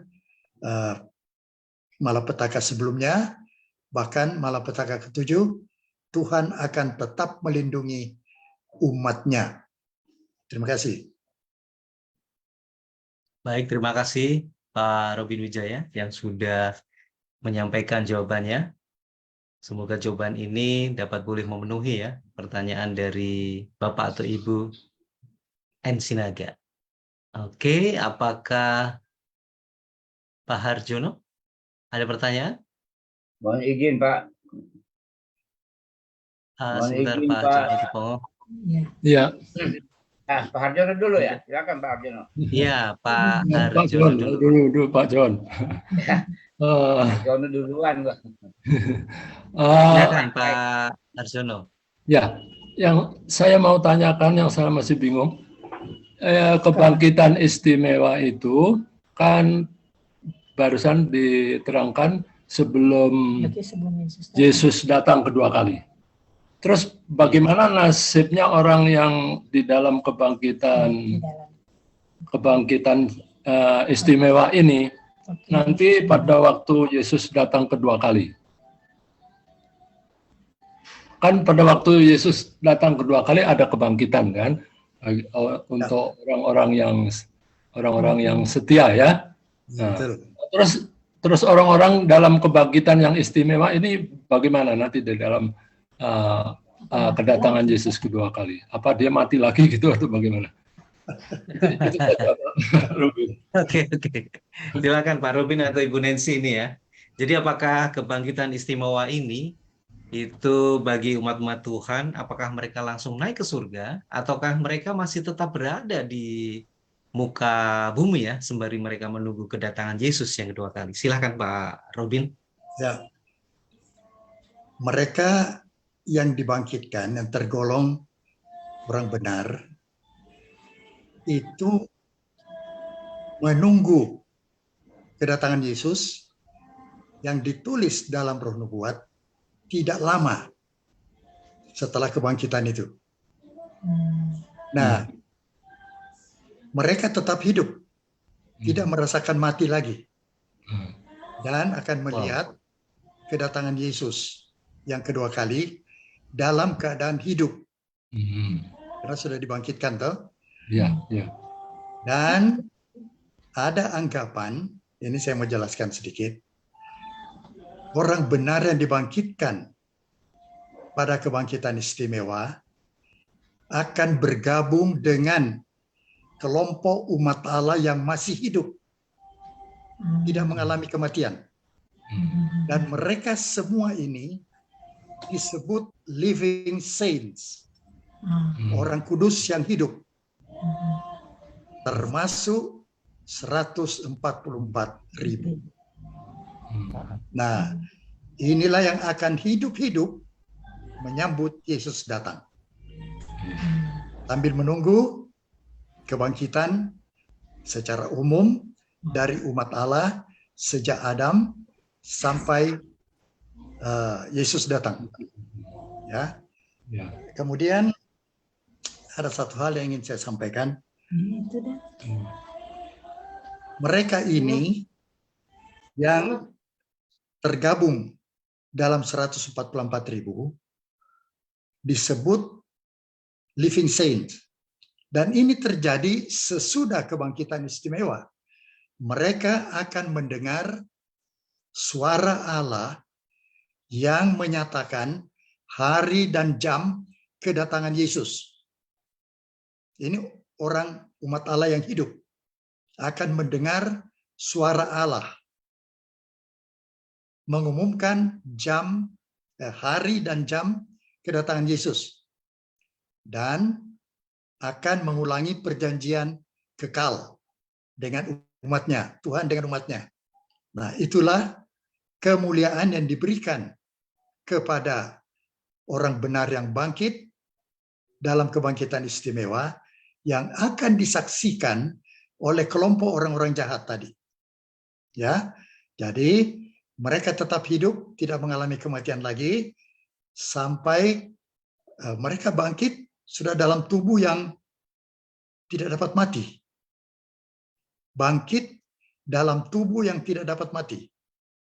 Jadi menunggu kelompok besar umat Allah yang dibangkitkan oleh suara penghulu malaikat pada waktu Yesus datang kedua kali.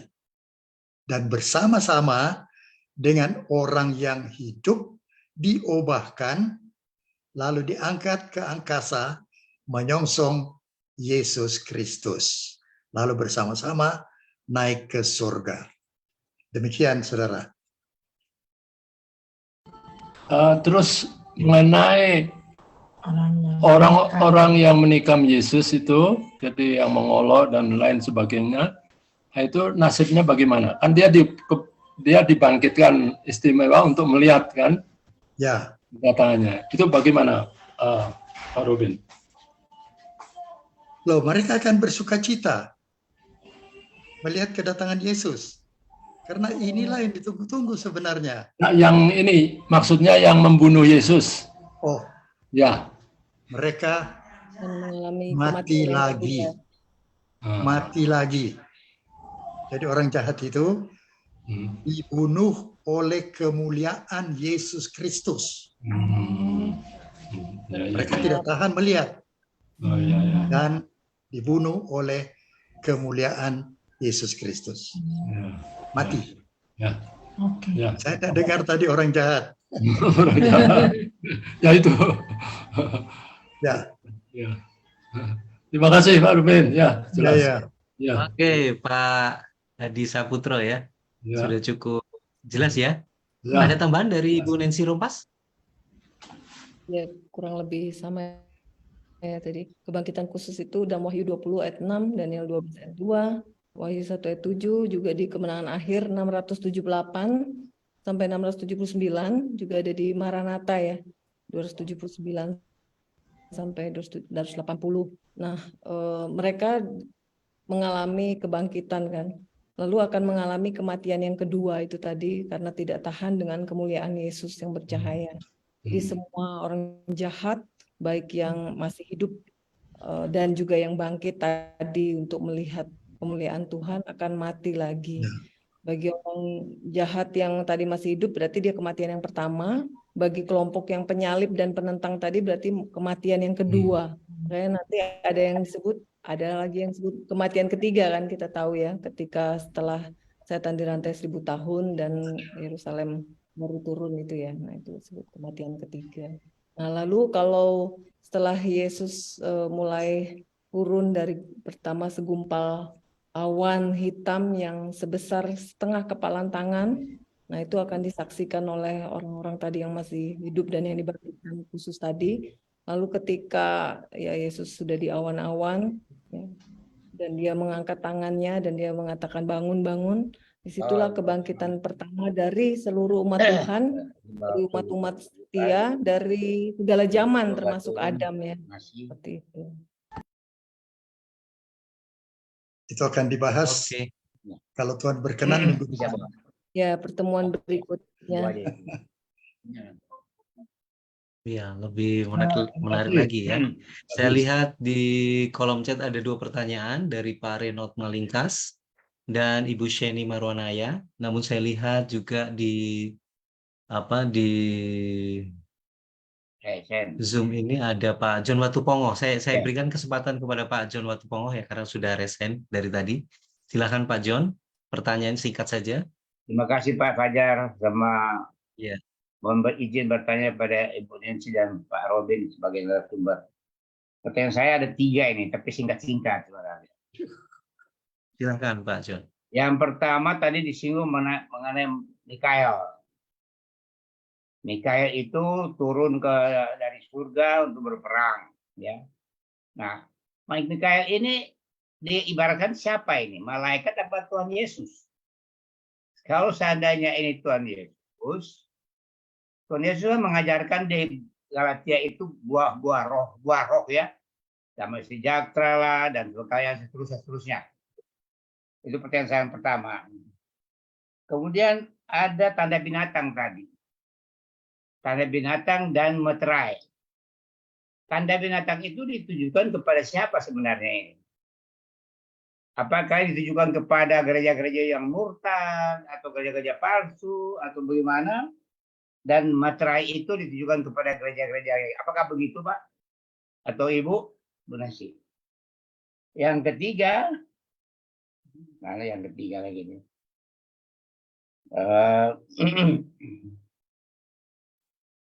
Ya 2 aja deh. Atau 2 dulu Pak. 2 dulu aja ya Pak John ya. Sembari Bapak nanti coba ingat-ingat untuk pertanyaan yang ketiga. Silahkan Pak Robin atau Ibu Nancy. Siapakah Mikael ini? Silakan Pak, langsung aja.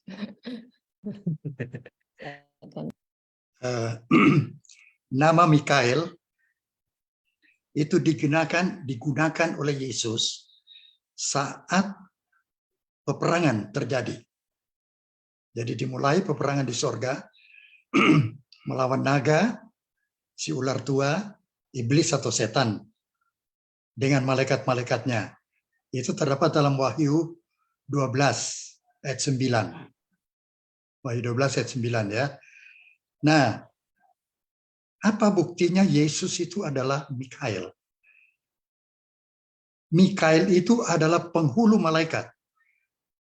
Disebut dalam ayat lain, penghulu malaikat. Lalu, pada waktu Yesus datang kedua kali, disebutkan sangkakala berbunyi, dan penghulu malaikat bersuara memanggil orang-orang benar untuk bangkit. 1 Tesalonika 4 ayat 16. Siapa penghulu malaikat ini? Sehingga membangkitkan orang mati. Yohanes 5 ayat 28 dan 29 mengatakan, semua orang dalam kubur akan mendengar suaranya. Suara siapa? suara Yesus Kristus. Sebagian akan bangkit untuk dimuliakan, dan sebagian akan bangkit untuk dihukum. Jadi siapa yang membangkitkan orang mati? Yesus. 1 Tesalonika 4 ayat 16 mengatakan suara penghulu malaikat. Jadi penghulu malaikat itu adalah Yesus. Ya. Jadi Mikael adalah Yesus Kristus sendiri. Saya kira itu. Ya, Silakan. baik. Nah, saya ngerti sekarang pertanyaan nomor 2 tadi. Oh ya, Tanda binatang dan materai. Nancy. Saya kurang paham tanda. Tanda Ya, binatang pertanyaannya ini. dikenakan Tanda kepada binatang siapa? itu ditujukan kepada siapa? Siapa? Kepada Ya. gereja atau institusi? Dan bagaimana dengan materai ditujukan kepada gereja atau institusi apa gitu? Oke, tanda binatang itu kepada orang-orang ya, jadi individu yang memutuskan untuk menerima sahabat palsu atau menolak sahabat yang benar ya. Tanda binatang adalah sahabat palsu. Seperti itu Pak John. Ya, terus Kalau tanda untuk materai? kalau materai itu kepada siapa itu? Oh, Dimeteraikan semuanya. ya. Pelajaran pemateraian waktu itu ya. Jadi materai itu adalah sahabat yang benar ya. Maksudnya melambangkan penerimaan umat Tuhan ya. Yang dimateraikan pada dahinya artinya dia memutuskan untuk mengikut Tuhan, ya, memiliki iman Yesus dan memelihara hukum-hukum Tuhan dengan direpresentasikan melalui kesetiaannya juga terhadap sahabat. Nah, makanya disebut oleh tulisan pena inspirasi bahwa sahabat adalah materai Allah, ya. Dan yang memateraikan adalah Roh Kudus, yaitu ketika manusia secara memberikan keputusan secara sadar gitu, dengan terang yang cukup, dia menerima sahabat adalah materai Allah. Itu Pak John. Ya, jadi saya simpulkan dulu sebentar, Bu Nancy ya. Jadi yang dimaksud dengan tanda binatang itu adalah umat-umat yang tidak mengikuti perintah Tuhan. Ya. Tanda binatang itu sahabat palsu. Sahabat palsu ya. Menerima Sahabat tanda palsu, binatang. Ya, menerima tanda binatang artinya menerima worship terhadap sahabat palsu. Ya. Kemudian yang materai itu adalah sahabat yang benar atau apa? Atau bagaimana itu? Ini kan ada sahabat palsu, ada yang sahabat apa ini? Ya, atau materai itu adalah orang-orang pengikut Kristus yang setia. Kalau saya tangkap begitu. orang pengikut Kristus yang setia akan dimateraikan. Menerima Itu materai. tandanya dengan tanda dia menerima sahabat yang benar. Mungkin Pak Robin bisa. Ya. Ya. Jadi ini bukan dikenakan kepada Pak. institusi Pak John. Tidak dikenakan kepada institusi. Tetapi kepada pribadi lepas pribadi.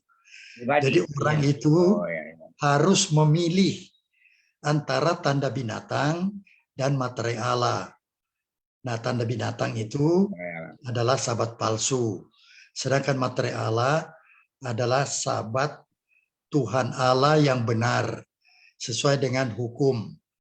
Jadi itu akan menentukan orang itu berada di pihak Yesus, Tuhan, atau berada di pihak lain dengan menerima tanda itu.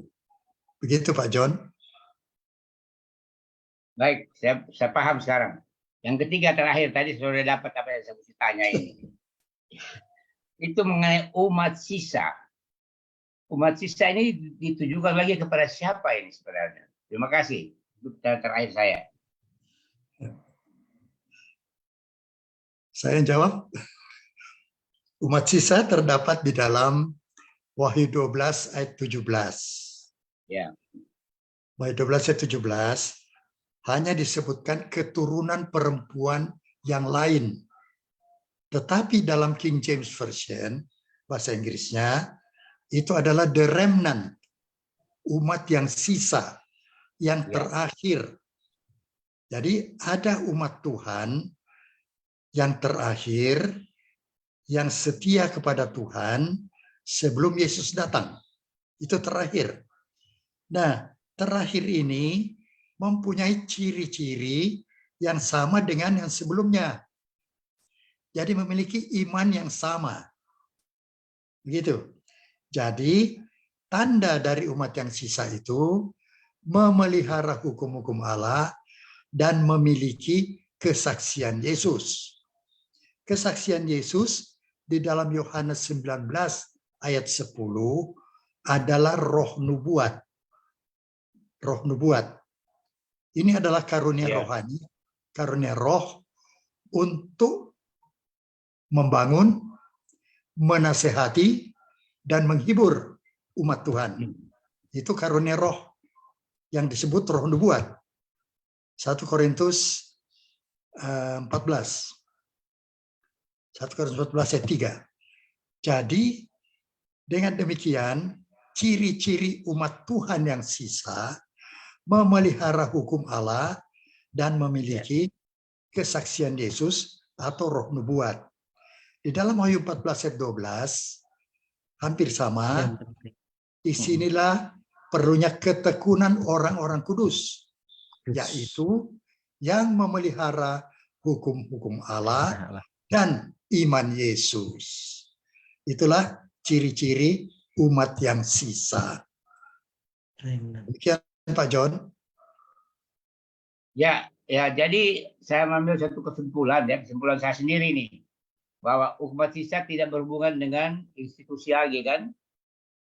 Ya, atau masih berhubungan dengan institusi? Gimana? Ya. Atau pribadi-pribadi aja umat sisa ini ya, menurut Tuhan, menurut pengikut Tuhan, atau apa semuanya? Begini Pak John. Ya, terima kasih Pak. Yesus mengatakan, aku masih memiliki domba-domba di luar kandang. Iya, kandang. Jadi Kristus mempunyai kandang, Pak. Masih ada domba-domba lain yang harus dipanggil masuk ke kandang Yesus. Betul. Nah, kandang Yesus ini adalah institusi atau organisasi atau tanpa nama pun adalah umat Allah. Itu yang penting. Umat Allah. Jadi, umat Allah ini memiliki ciri-ciri tadi.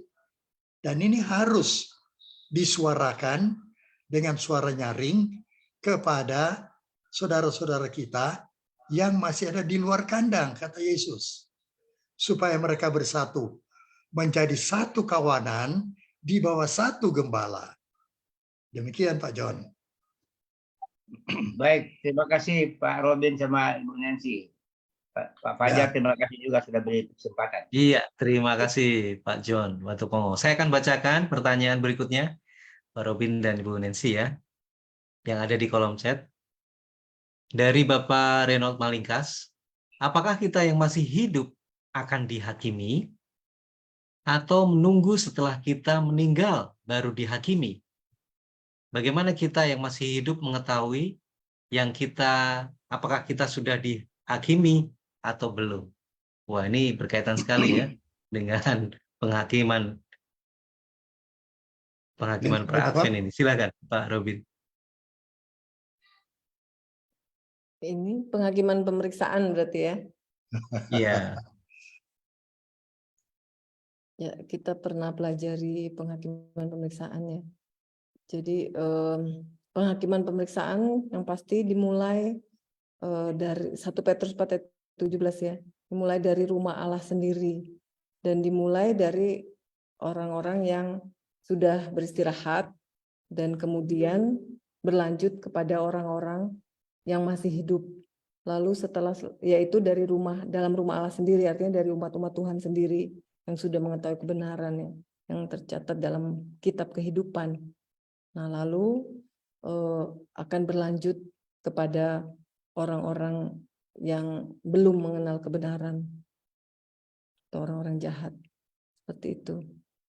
Nah, kalau misalnya tadi dikatakan bagaimana kita yang masih hidup mengetahui yang kita sudah dihakimi atau belum. itu tidak ada yang tahu ya, makanya disebutkan pintu kasih yang tertutup tidak ada yang mengetahui. Seperti itu. Jadi kalau kita masih hidup, kita tidak akan mengetahui kapan atau kita sudah dihakimi atau belum. Dan seperti itu dari Pak Robin. Silakan kalau ada tambahan, atau dari Pak Bambang mungkin.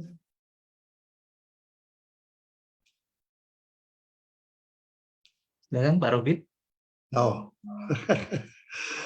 Ya, seperti Nancy katakan, penghakiman dimulai di dalam rumah Allah, mulai dari mereka yang sudah meninggal dunia, sampai terakhir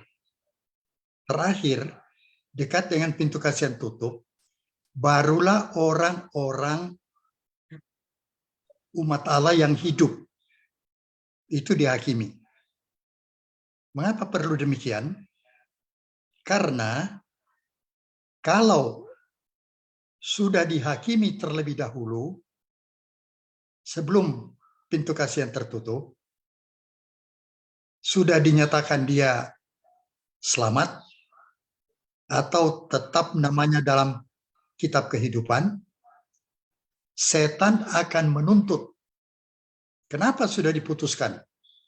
Waktunya masih ada, saya bisa menggoda mereka untuk jatuh. Jadi, saat-saat terakhir sebelum pintu kasih yang tertutup, barulah nama-nama umat Allah yang hidup diperiksa. Nah, yang perlu diketahui,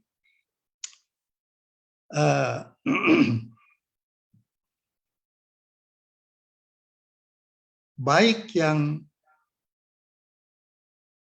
mati, sudah meninggal dunia, maupun yang masih hidup, akan menerima keselamatan. Yang masih hidup tadi, sebelum pintu kasih yang ditutup, akan dimateraikan. Yaitu sesudah mengalami masa kesukaran awal, yaitu Undang-Undang Hari Minggu. Jadi, Undang-Undang Hari Minggu sudah diterapkan, dan ini ujian terakhir bagi umat Allah yang hidup. Sesudah itu barulah mereka dinyatakan lolos atau bisa menerima kehidupan. Jadi saat-saat terakhir sebelum pintu kasihan tertutup, baru orang yang hidup diperiksa penghakiman pemeriksaan. Sekian.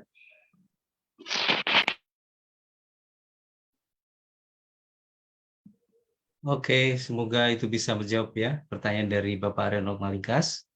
Dan pertanyaan berikutnya, saya pikir mungkin ini adalah pertanyaan terakhir dari Ibu Sheni Marwanaya. Apakah nanti pada saat malapetaka ke-7 terjadi, masih adakah orang-orang yang belum percaya kepada Tuhan Yesus? Atau yang sama sekali belum mengenal Tuhan Yesus? Artinya gini, pada waktu ketika malapetaka berlangsung, apakah masih ada orang-orang yang tidak percaya kepada Tuhan Yesus? Atau bahkan ada orang-orang yang sama sekali belum mengenal Yesus? Berarti kasihan dong, begitu ya. Nah, kira-kira gimana Ibu Nancy dan Pak Robi? Ya, saya jawab aja langsung. Ya. Suaranya mute, Om.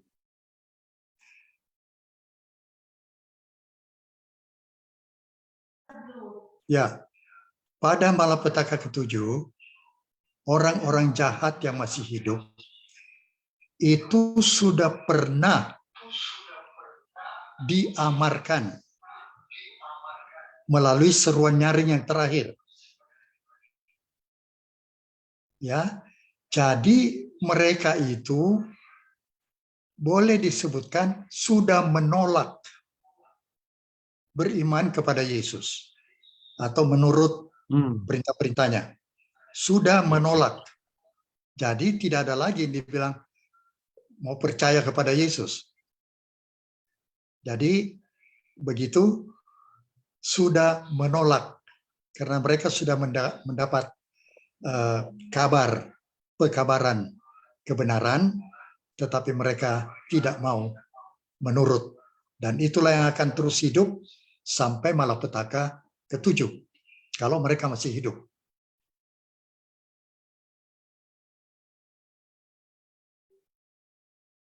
Oke. Oh ya, ada yang resen, Pak Bambang. Oh, barangkali Pak Bambang ingin menambahkan, silakan Pak Bambang Gandarwan. Sedikit aja. Jadi Ya. 7 malapetaka itu terjadi setelah pintu kasihan ditutup. Nah, sebelum pintu kasihan ditutup, itulah yang disebut dengan Injil Kerajaan Allah itu diberitakan ke seluruh dunia. Jadi semua orang mendengar mengenai Yesus. Ada yang menolak, ada yang menerima. Baru pintu kasihan ditutup, baru 7 malapetaka. Jadi pada saat malapetaka ke-7 itu sudah nggak ada orang yang belum dengar tentang Yesus. Semua sudah dengar. Gitu. Oke. Mungkin itu aja. Oke, terima kasih Pak Bambang. Sangat jelas sekali ya. Baik, Bapak, Ibu, dan Sobat Oral Channel yang dikasihi oleh Yesus, demikian acara webinar Vigilance sudah berakhir dan kita akan akhiri. Terima kasih kepada dua narasumber kita, Bapak Robin Wijaya dan Ibu Nancy Rompas. Terima kasih juga kepada partisipan yang sudah bergabung di Zoom meeting ini maupun yang menyaksikan secara langsung melalui media sosial Facebook. Oleh karena itu, kami berikan kesempatan narasumber untuk menyampaikan closing statement, Pak Robin atau Ibu Nancy.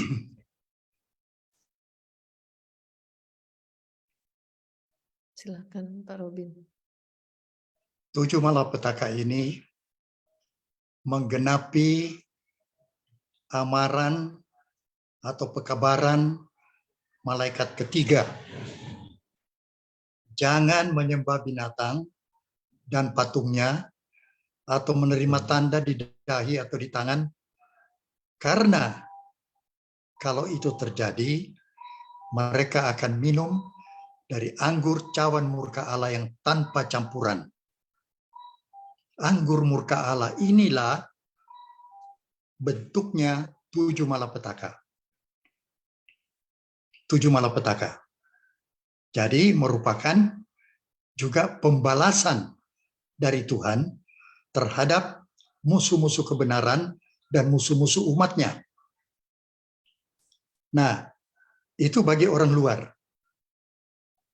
Yang penting bagi kita, sebagai umat Tuhan yang hidup di akhir zaman ini, perlunya penyerahan diri sepenuhnya Amin. kepada Yesus Kristus. Bersekutu dengan Dia melalui kuasa Roh Kudus-Nya.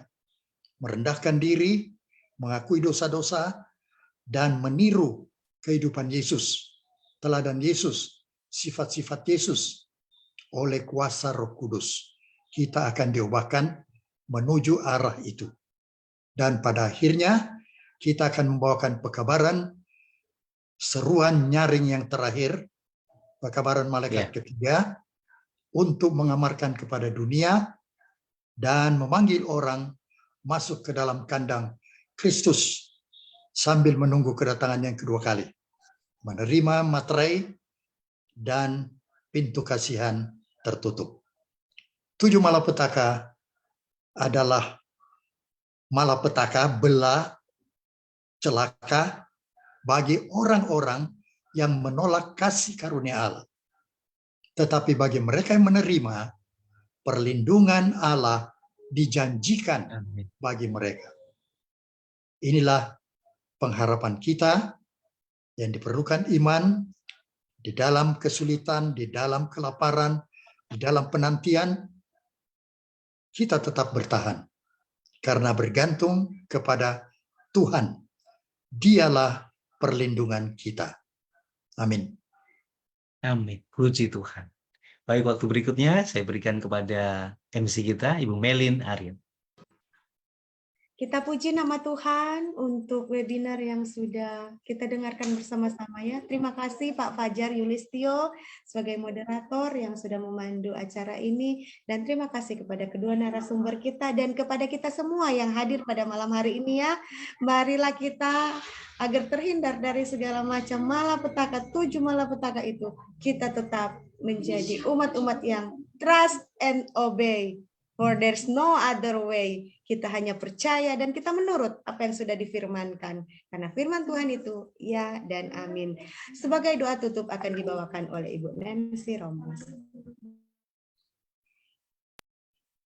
Kita berdoa. Bapa yang penuh kasih dan kemurahan, Bapa yang panjang sabar dan melimpah kasih setiamu. Terima kasih Bapa, Kau sudah menolong kami pada malam hari ini. Terima kasih untuk kuasa Roh Kudus yang sudah membukakan pikiran kami dan hati kami. Biarlah Tuhan, apabila masih ada yang kami belum pahami, Tuhanlah yang akan menolong kami dan menuntun kami ke dalam kebenaran-Mu yang hakiki, ya Tuhan. Dan biarlah kami dapat melaksanakan apa yang sudah kami dengar melalui firman-Mu, ya Tuhan. Kuatkanlah kami, teguhkanlah kami, karena kami hanya bisa bergantung dan berharap sepenuhnya hanya kepada Tuhan. Memberkati seluruh umat-umat Tuhan yang sudah bergabung dalam Zoom maupun link yang lain pada malam hari ini. Ya Tuhan, Kau mengetahui segala pergumulan masing-masing pribadi kami. Kami yakin dan percaya Tuhan yang adalah Mikael itu yang akan selalu berada di samping kami untuk mendampingi kami. Terima kasih Bapa, biarlah kami tidak pernah terputus oleh kasih-Mu. Kami hanya berdoa dan mengucap syukur di dalam nama Yesus Kristus, Tuhan dan Juru Selamat kami. Amin. Amin.